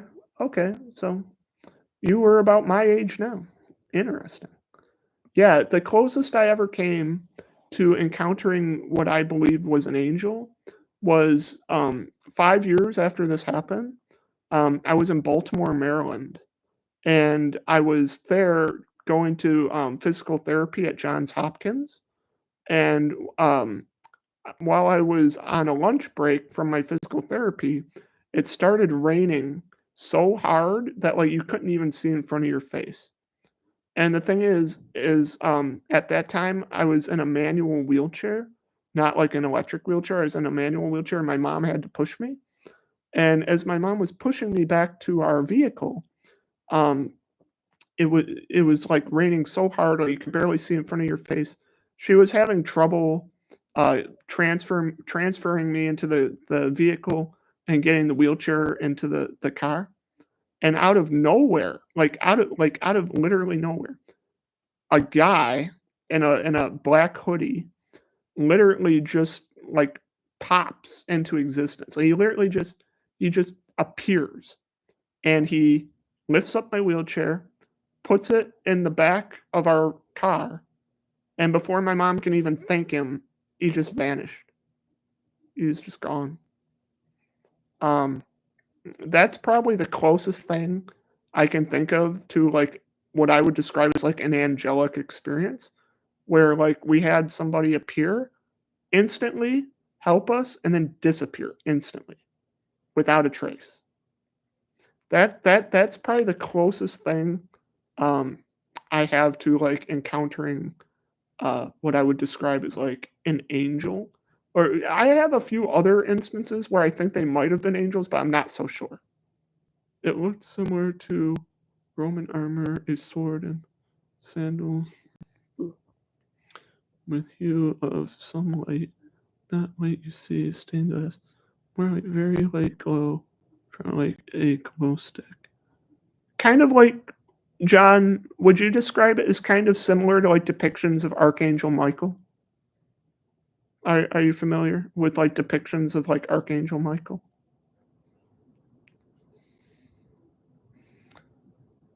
By the way, uh, yeah, I am nobody important. No, let me see. Yeah, yeah, John, look up depictions of Archangel Michael. He has a sword and he wears armor. That's what I was thinking too. Yeah, yeah. See, we're all on the same page. We're all like, "Did you see Archangel Michael? Like that'd be freaking awesome." Um, by the way, the church I go to is called Saint Michael, and our stained glass is the depiction of the Archangel Michael slaying the dragon. So yes, that's the thing right there. Oh my gosh. Yeah, that's it. So yeah, it sounds like whatever you saw was about as close as you could get to possibly seeing like literal Archangel Michael, which is like the fact that you saw him fall to the ground and leave a crater. If you know what the Archangel Michael does, he engages in combat with demons. Okay, so seeing him fall all the way to the ground, leave a crater, and then zoom back up is like almost like catching him in the middle of battle, which would be spectacular if that were the case. That would be earth shatteringly uh, amazing if that were true. And I'm not saying it's not true. I mean, it very well could be true.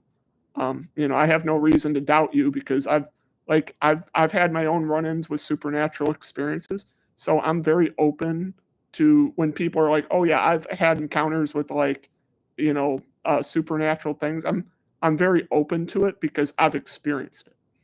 And you can always tell when you're dealing with somebody who has actually experienced those things because like you'll just see their eyes light up. Like when you mention it, their eyes will light up. They're like, "Oh, thank God, I'm not the only one who saw that."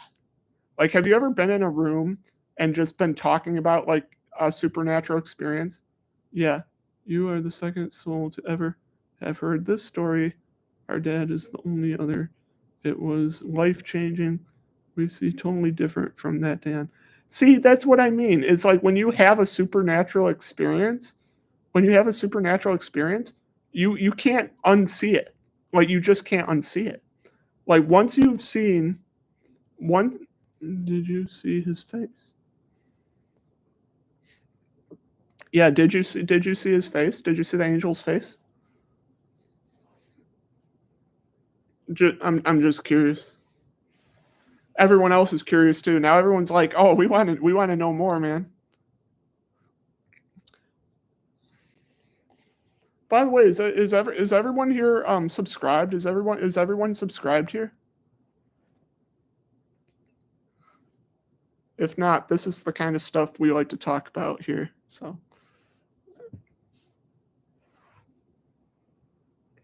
yeah. Well, I know you are, Kim. You've been in all you're a faithful listener. I appreciate you, Kim. Um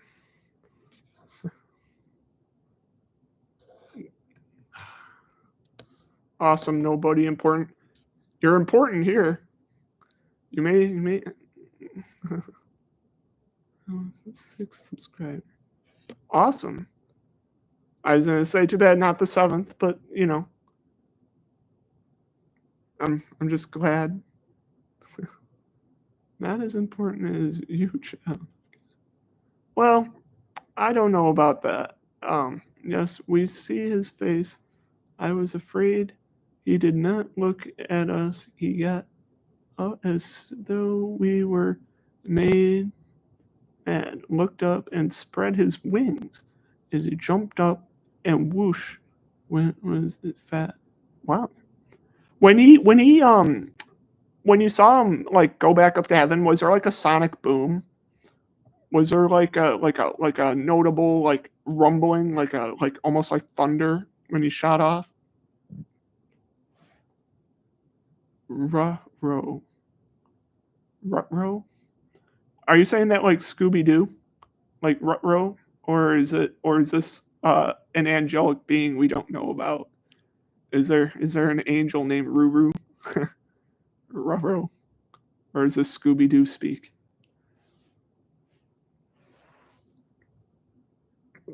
Oh, Scooby Doo. Okay, that's what I thought. That's what I thought. I'm checking sure. I'm just making sure because the names of some of these angels can be kind of strange. Um, but Rutro. Uh, but John, that's an amazing story. One of these days, like maybe we. Well, I don't know how comfortable you'd be. I was gonna say if we. No, only noise was his wings, and the rain flew so hard from the wings it smacked the windshield hard. Almost thought it was gonna break. Dang, dang. There was thunder and lightning in the background, very loud as well. It's kind of funny when people say thunder and lightning. There is like that's angels bowling. It's like, yeah, if you want to call it bowling, I suppose. I guess that's what they call war in heaven these days. Bowling, maybe bowling with the devil's head. Uh, you know, but yeah, that's a really interesting story. By the way, I'm like not even questioning it that much because like I said, I've had my own supernatural encounters. So like to me, that kind of stuff is not like that's not that strange to me. Like it would still blow my mind if it happened to me, but I wouldn't think I was crazy if I saw it. And I wouldn't think anyone else is crazy if they saw it either. I think we have a bias to towards people that like I think what Thor should have been there. LOL. Well, there's some people that speculate that like the pantheons of like other like pagan religions are angels. Like there have been like if we read in the book of Enoch, it actually mentions some people worship the watchers as gods. And so it's very possible that Thor is actually what we would call a watcher and that some of these other pagan deities are actually like more similar to angels. I definitely can see that. Yeah. Yeah, for sure. Because like I said, the book of Enoch and later in Paul's writings, he writes that a lot of the gods of pagans are actually demons or angels. And so it's very possible that, when we think of thunder and we think of Thor, that like he very well could actually be an angel, and that the pantheons of these pagans were actually angelic beings. Um, I certainly believe that. Um, but yeah, yeah, I definitely can see that. Yeah, for sure, Jasper. Yeah, yeah. But John, thanks for sharing that story. I mean, is different cultures might have different understandings at different times. Yeah, for sure. There's also like I have a theory, and this is just my theory. Don't take it with a grain of salt. It's just my theory. But I have a theory that some, not all, but some religions started as God literally trying to speak to people and them not understanding what he said. Like I actually believe that some religions exist as like the true God tried to speak to people and that they just maybe didn't fully understand it.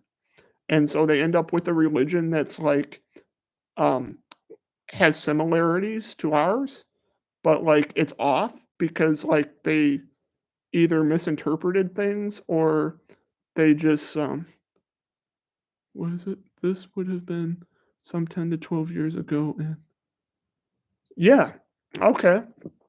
So 12 years ago, okay, 10 to 12 years ago, very interesting. So, recent enough. Like I said, some of my supernatural encounters go back to the time when I was still, like, very young.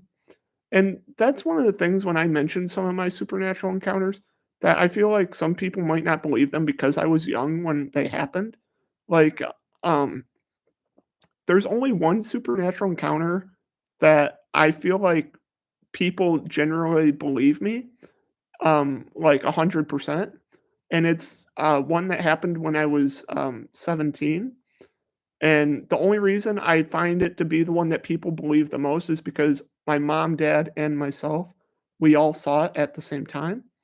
When I was 17 years old, um, we it was just like a regular night, and my mom, dad, and I were sitting at the kitchen table, and across from us, there's a counter, and it's a very deep counter. It's probably about 18 inches deep, and there was a loaf of bread tucked all the way back, 18 inches back, all the way back to like the back of that counter.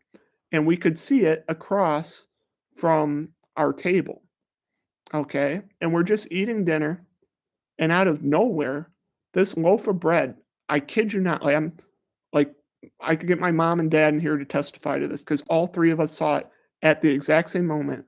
This loaf of bread, poltergeist style, flew off the counter with force.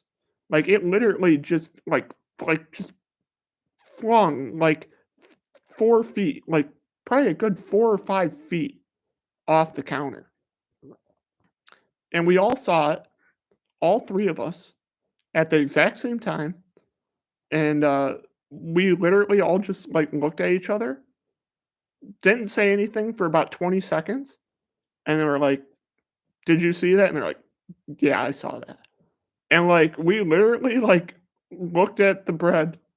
Yeah, yeah, the thing is if all 3 of us didn't see it, like, if I was just in the kitchen on my own and I saw that and no one else was there, I would think I was going crazy.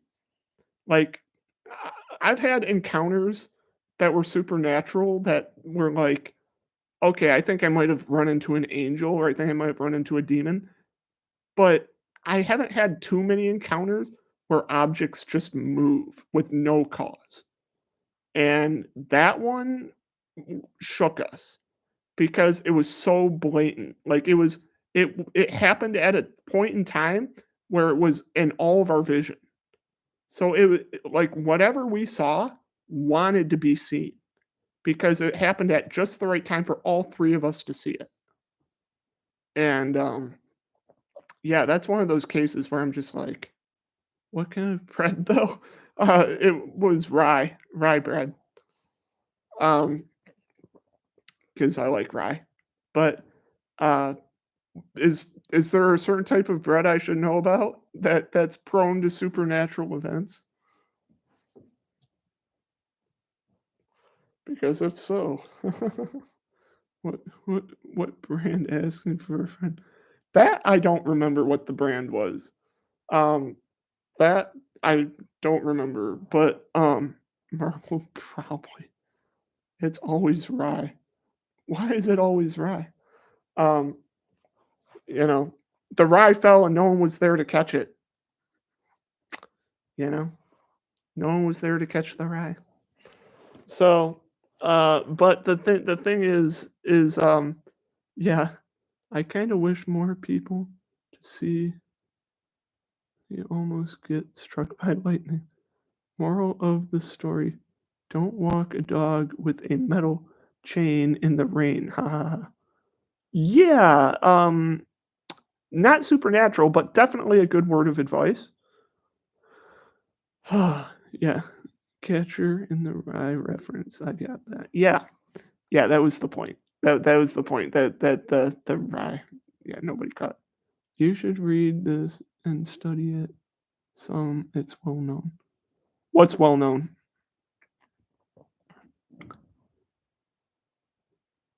What should I read and study that's well known?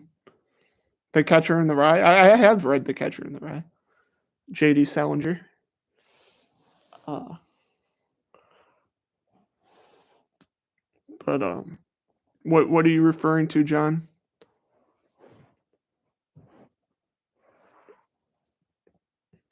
By the way, when I release this recording, I'm gonna have to like cut it in half. Like I'm gonna have to. The first hour is all about the Book of Enoch, and the second hour is just the chat discussion. So it's gonna have to be like two separate videos. But I like it. I like it a lot. So um, but what are you referring to, John? You should read this and study it. So um, I'm not entirely sure what it is. Um, but yeah. Um, I think when it comes to supernatural things, I don't even like the term supernatural because if you think about it, like, all right, everybody bear with me. Everyone bear with me. Before the universe existed, there was just God. Okay. And we always refer to God as supernatural. But if you think about it, the universe is less natural than God is. Because if God existed before the universe, like God is more like if you think of natural as like the way things always are, like if you think about natural being like the way things always are, God is the way things always were.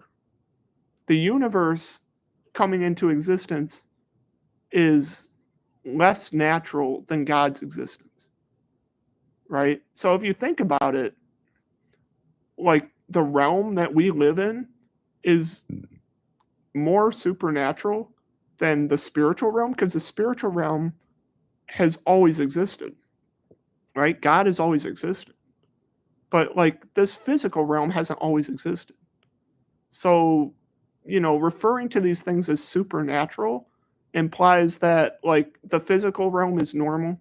If everyone thinks alike or a word is spread false or not, psychological or not, others may be able to see it and think alike. If 10 million people see a burger, they may even more through or will through telepathy. Wait, if everyone thinks alike or a word is spread false or not, psychological or not, others may be able to see it and think alike. Are you referring to the idea that if everybody hears the same concept, referring to a certain thing, they all just kind of think about it in those terms, even if it's not true? Is that kind of what you're trying to get at?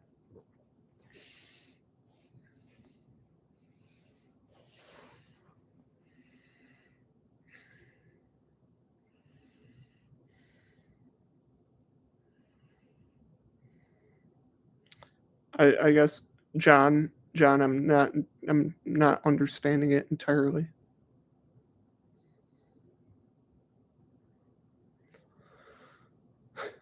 But yeah, I suppose we shouldn't think of the spiritual dimension and God as supernatural and our physical world is natural because um the the thing is God is in a sense more normal than our existence.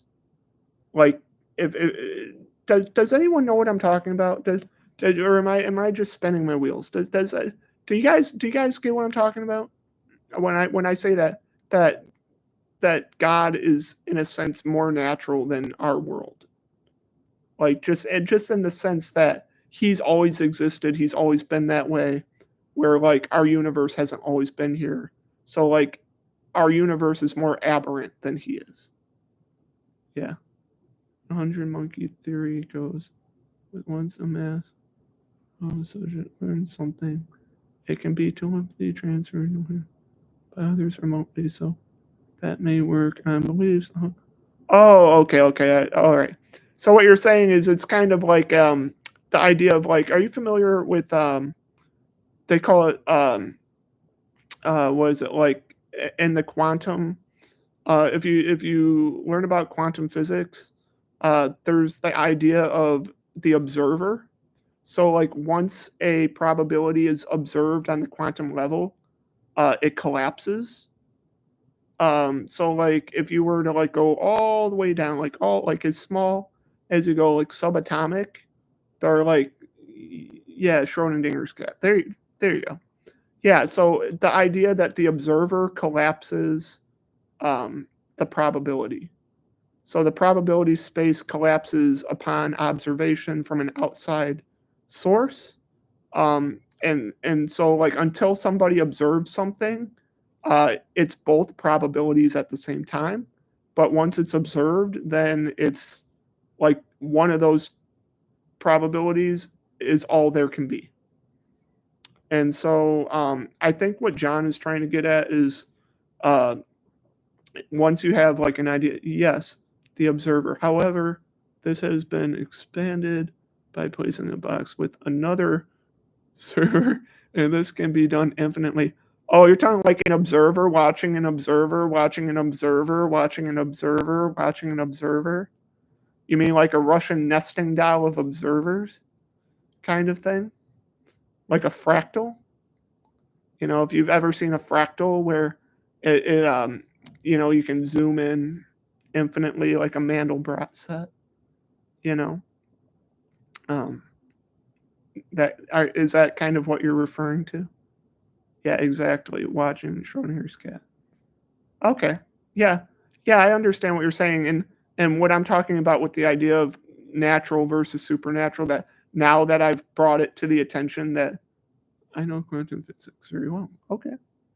Cool. I have a degree in mechanical engineering, and I actually did some lab work under a professor who was a quantum. His study was in quantum physics, and um, I was tasked with doing research on they call it the what is it? It's the I forget what the fancy name for it is, but it's basically the problem with why do we have more matter than antimatter?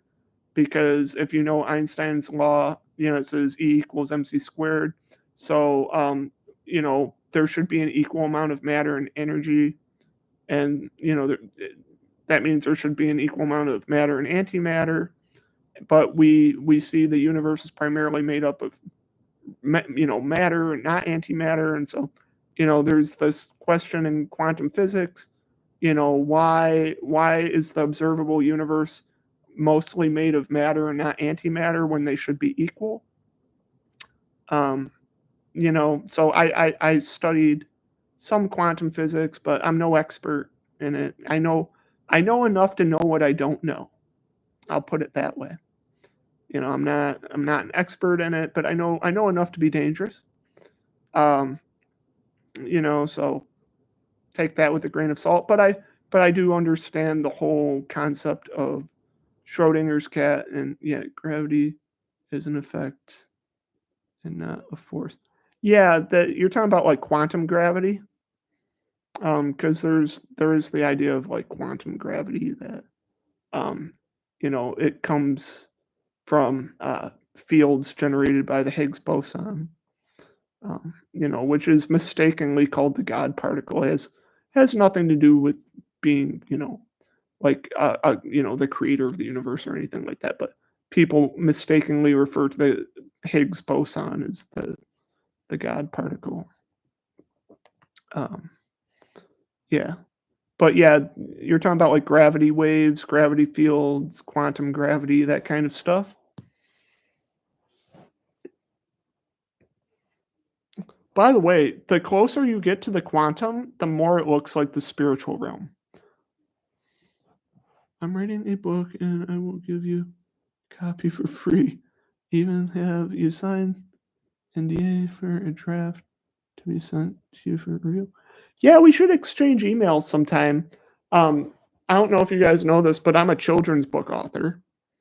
I actually wrote a children's book. It's called Kevin Can, and it teaches kids about disability awareness.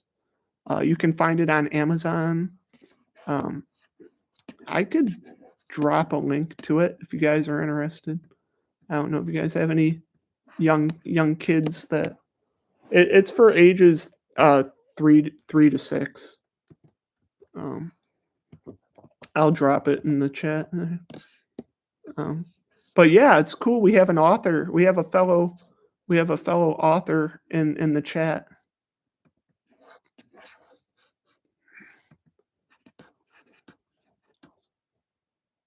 Yeah, we have a fellow author in the chat. Let's see if it. There's the link to my book, everybody. If anybody's interested, this is the link to my book. I just dropped it in there. I'm working on a second one right now. My second book is going to focus on teaching kids about service animals, and we're gonna yeah. I'm thinking the aim would be advanced theoretical insights into gravity, dynamics, and propulsion. Okay. Um, is that is it more like a paper than a book, or is it? I'm just asking because yeah. Wait, what do you think of Chuck Missler? Um, to be honest, I am not familiar with Chuck Missler. Let me do a really quick Google search to see who that is. I'm sorry, I'm not familiar.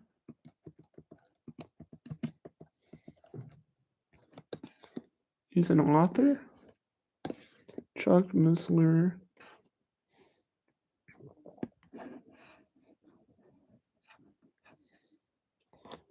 Uh,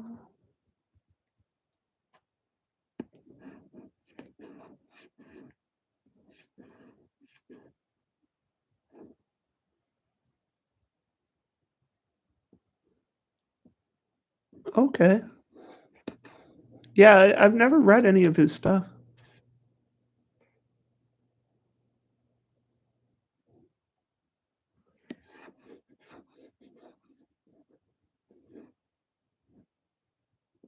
John, if you don't mind me asking, does your work kind of pertain to anti-gravity? Like anti-gravity propulsion?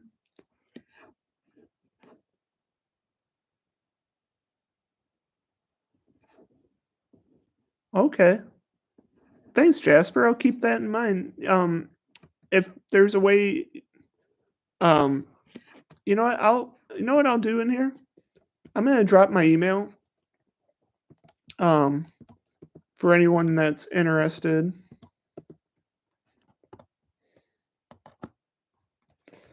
If anybody wants to send me emails or whatever, I'll drop it in here.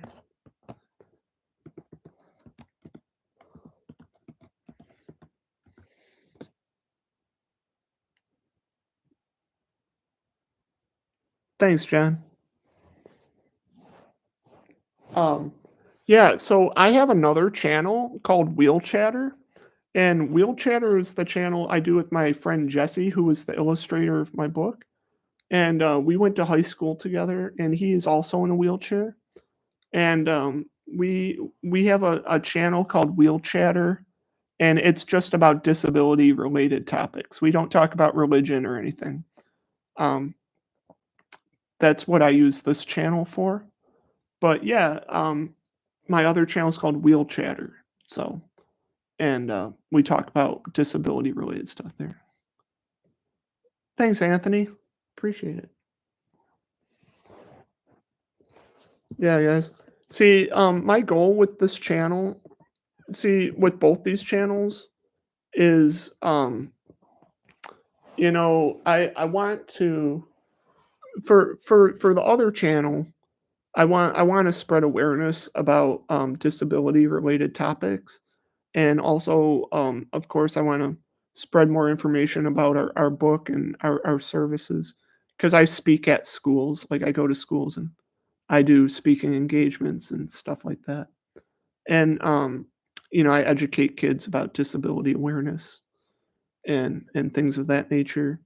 And then for my main channel, Prayer and Practice, the goal of this channel is just to really further the conversation around the Bible and around the canon, because it's my personal belief that there are books that belong in the Bible that aren't currently, at least not in the Protestant Bible. I think the Catholics got it right when they included the deuterocanonical books, and there are other books that I think Christians should be aware of. And one of my goals with this channel is to change the conversation around the canon and get people to have more honest discussions about biblical canon and what it means for a book to be inspired by the Holy Spirit. And yeah, awesome topic to bring awareness to. My brother has been in a wheelchair most of his life from a really bad car crash. Um, wow, Jasper, thanks for sharing that.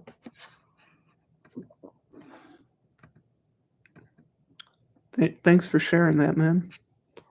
Um, yeah, I feel like my message about disability and about the Bible and all that kind of stuff, there is an overlap there. One thing I'm working on making a video right now. I'm working on making a video right now, talking about how my disability has affected my faith, and um, you know how it affected the development of my faith and how it affected the way I practice my faith. And I'm an amputee. I love what you're doing, and I'm an actor and pastor, and appreciate you sharing. Well, thank you, Anthony. I really appreciate that. Thank you for sharing. I didn't know we had a pastor in the house, but that's cool. You're probably more qualified to talk about these things than I am. But because I don't have a degree in theology. I've got the degree of I would like to see you speaking to a larger crowd. Maybe I can help some. Yeah, John, if you have a way to help me, you have my email, so we'll be in touch. I enjoy speaking. It's one of the things I derive a lot of joy from. And really, my goal whenever I speak to a crowd or anybody, my real goal is to foster conversations. Like my goal isn't to just talk at you. That's why I try to take breaks and try to get everybody involved. When I'm reading, like, hey, what do you guys think? Because I don't want to just, yeah, you have a gift for public speaking. And I like listening to you. Thank you, nobody important. You're important here. Nah, just watch Chuck Moser. Uh, just happy to have found you, Joe. Well, thanks, guys. I appreciate all the positive feedback, and I've only really been making. Can you guys believe I've only been making videos for this channel for a month? I've really only been making videos for this channel for like 4 or 5 weeks. So I'm very new. I'm very new to this whole YouTube thing. I mean, I've been using YouTube my whole life pretty much, but I've never actually really made videos or did lives or this is kind of my first foray into the world of YouTube. And social media has been a really powerful way for us to get recognition for our book. We've actually been on the news multiple times, local news. We've been on the news multiple times with our book, and um, like a lot of our sales came through social media. Maybe you can help me start a YouTube channel as well. I would like to have Science Forum Talk channel. Yeah, for sure, John. Yeah, that'd totally be something I'd be interested in talking about. Like I said, my background is in mechanical engineering, so um, I love math. I love physics. Um, Actually, one of the thing uh, it I don't know if I should bring it up because it's I'll bring it up here and then I'll make a separate video on it because it's such an important story in my life. But um, I'm sure we have a lot in common. Yeah, I would bet we do. Probably more than you know. My father was an engineer for Lockheed Skunk Works. Oh, nice. Where I went to college, one of our what do it. We need more Christian YouTubers. Walk in Warfare. Hey, thanks, Walk in Warfare. First time having you in the chat. Thanks for watching. I just started watching 6 weeks ago. It's a mission field for sure. When you say you started watching 6 weeks ago, you mean you just started watching YouTube 6 weeks ago or my channel? I toured the Skunk Works. Kim, that's deep stuff. There's so many programs and Lockheed Skunk Works. Start watching my own channel, and that's how I found yours. Oh, okay. Very cool. Walk in Warfare. Are you subscribed? If you're not subscribed, I encourage you to do so because this is the kind of stuff we do here. I try to do a live at least twice a week. That's so cool. I have to be. Yeah. Thanks, Walk in Warfare. I appreciate it. Yeah. Yeah. One of my dreams was to work at Lockheed Martin. I mean, maybe I still could at some point in the future, but um, Lockheed Martin, they've been involved with so many iconic, um, airplanes and programs, and there's so much there that like we don't even know about. Like, I mean, this is a whole nother topic to get into to the $1 trillion that's missing from the Pentagon. Um, I think it was like back in 2020. Yeah, you could. I was a DoD contractor for a long time. I've seen some bizarre stuff. Oh yeah, for sure. Oh, 2 trillion. Yeah, is it up to 2 trillion now? Because okay, last I heard it was like one, but I wouldn't be surprised if it's two. It's probably four for all we know. It could, it's probably four for all we know. Um, but yeah, it's the SR-71. Oh, Blackbird for sure. My dad was can't how to fix it. They're still flying the Blackbirds. Like they actually still have a few that they still fly on reconnaissance. And also I believe NASA inherited one, and NASA does experiments with theirs where she is a special machine. Oh, she's a special machine. Yeah, the Blackbird. Now they've got the SR-72. Um, the SR-72, which is I think going to be a high altitude hypersonic drone capable of Mach 7, I believe. Yeah, it's a beauty close up. Yeah, I love the Blackbird. It's one of my all-time favorite aircraft for sure. But you guys know what my all-time favorite aircraft is? I know we're getting off topic, but my all-time favorite aircraft is the B-1 Lancer. I love the B-1 Lancer. I know it's not as impressive as the SR-71, but I really like that plane a lot. Um, I feel like the B-1 Lancer doesn't get enough love. I'm a sucker for any, variable wing aircraft. I really love, variable wing aircraft when they're able to sweep their wings back and, get into that, delta wing kind of format. I love delta wing planes too, like the Delta Dart. The F-107 Delta Dart was one of my favorites. Oh, yeah. Oh, yeah, F-14 Tomcat is extremely underrated. By the way, does everyone know the story of the F-14? That back, in 1979 with the Iran-Contras, issue, the thing is, when Iran had their revolution, um, we cut off all their supplies of F-14s because prior to the Iranian Revolution, Iran was a good ally of the United States, but and then they had a revolution and they became hostile to the United States, and so we actually stopped using the F-14 and we stopped making parts for it because we didn't want Iran to be able to get replacement parts. So to this day, Iran is still the only country that still flies F-14s. The US doesn't fly them at all, and we don't even make parts for them. We don't even make parts for F-14s because we don't want Iran to be able to fix theirs. So we replaced the F-14 with the F-15 Eagle, which is, pretty cool. But I love the F-14.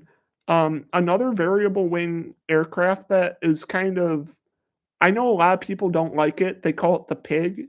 It's the F-111.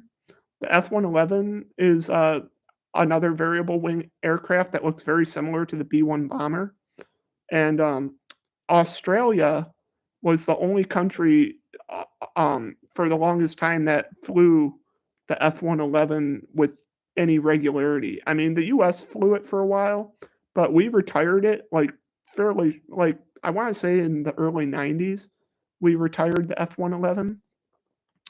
But Australia, just up until, like, a few years ago, was still flying F-111s, variable wing aircraft.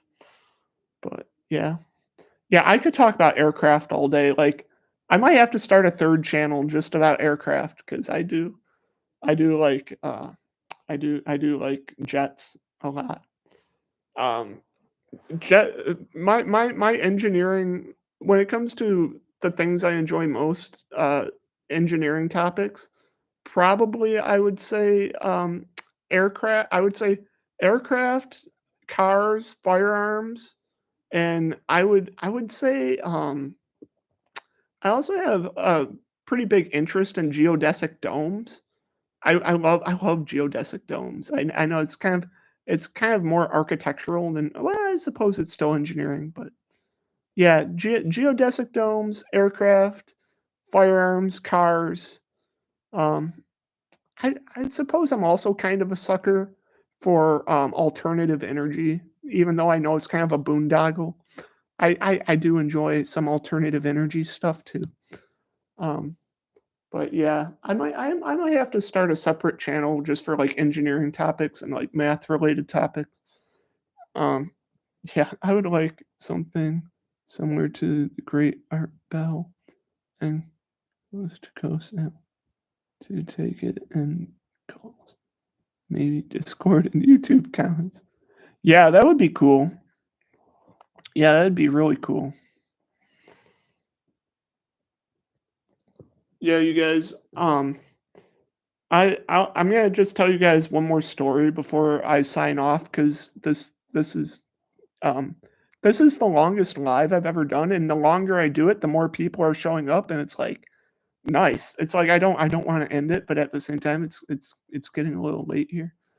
But uh, I'll tell you guys one last story before I sign off. Um, Part of the reason why I love math so much is it's kind of a long story, so bear with me. When I before I got sick, before I became disabled, yeah, the can of worms. Yeah, this one's not quite a can of worms, but I think you guys will find it interesting.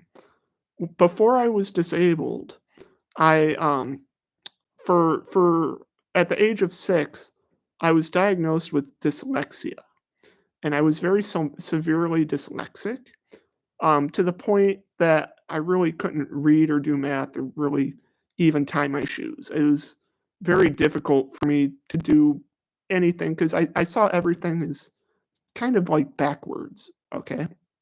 And so at the age of 7, after I'd been diagnosed with dyslexia, my parents found a special teacher, a tutor, who only did dyslexia.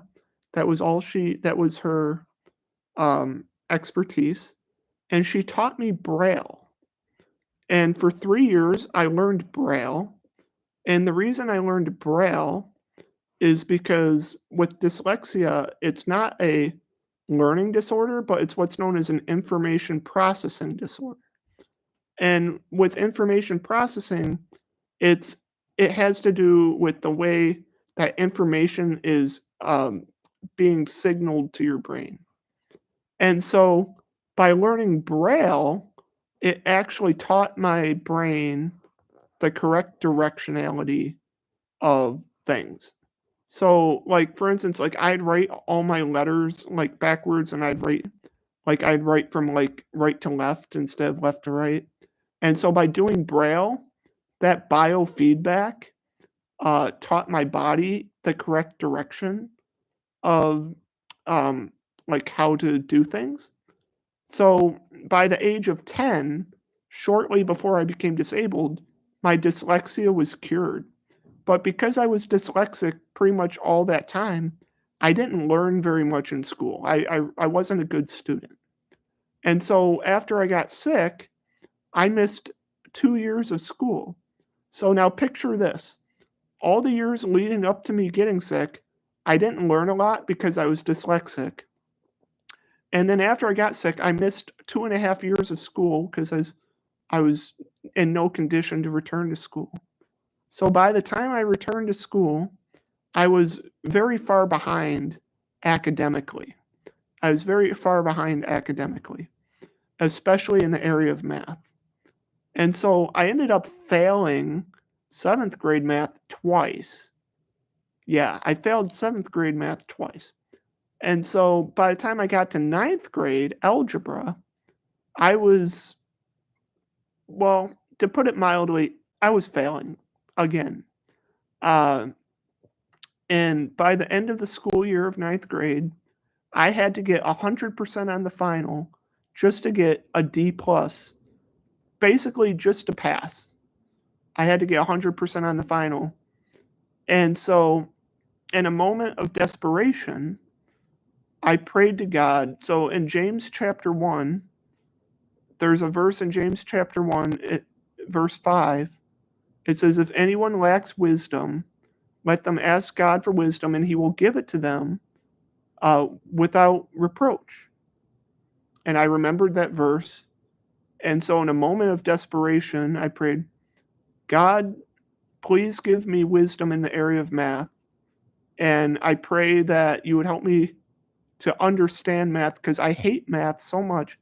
If you can help me to understand math and like it, not just understand it, but actually like it, I know that you answer prayers. And so I prayed this prayer for God to open my eyes for math to make me understand it. And I did instantly. After I prayed that prayer, I just all like I can't it is like I can't even I can't even put into words what it was like. All of a sudden, I just started seeing math everywhere, and I loved it. I loved it. It was like I developed a passion for it, and I ended up acing that final. I ended up getting almost 100% on that final, and I passed 9th grade algebra by the skin of my teeth. I mean, I still ended up with like a D plus, but I had to get 100% on that final to get that D plus in the class. And so the only way I can explain that is God answered my prayer. He answered my prayer and he made me good at math. And not only did he make me good at math, he made me able to see it in everything. Like it was almost like that scene from The Matrix when Neo opens his eyes and he starts seeing the green ones and zeros everywhere. Like it was like that. I started seeing math in everything, everywhere.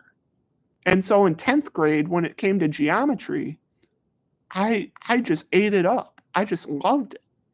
And I aced geometry. And then in 11th grade was algebra 3.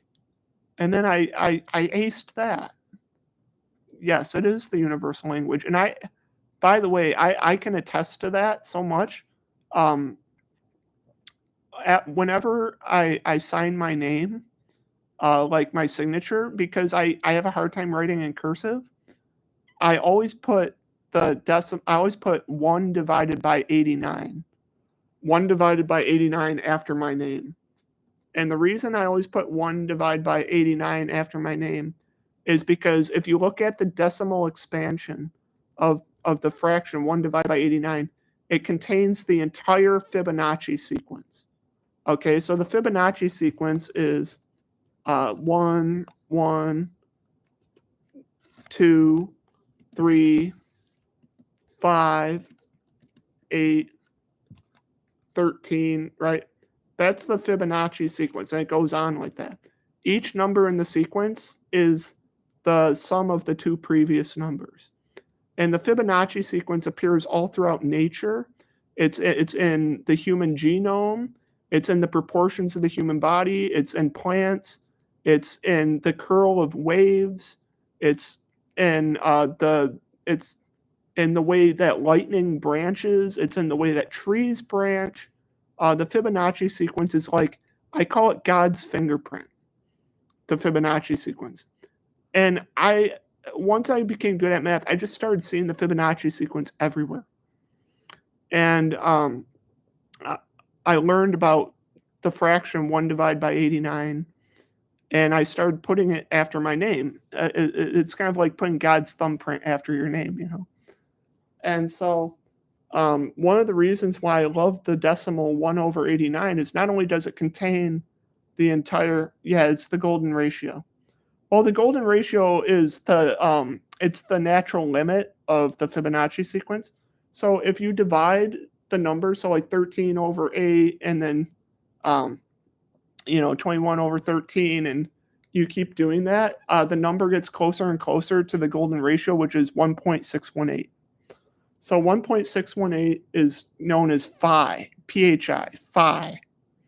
And so the thing is the reason I love 1 over 89 is not only does 1 over 89 contain the entire Fibonacci sequence and its decimal expansion, but to me, it is a picture of Jesus Christ. And the reason I say that 1 divided by 89 is like a picture of Jesus Christ is because the Fibonacci sequence it's infinite, okay? It's an infinite sequence, but it can be expressed as a fraction, 1 divided by 89. So think about this. 1 divided by 89 is like finite, right? It's a finite fraction, but the decimal expansion is infinite. And so, in a sense, if you think about Jesus being 100% man and 100% God, he's the infinite that's put into like the finite in a sense.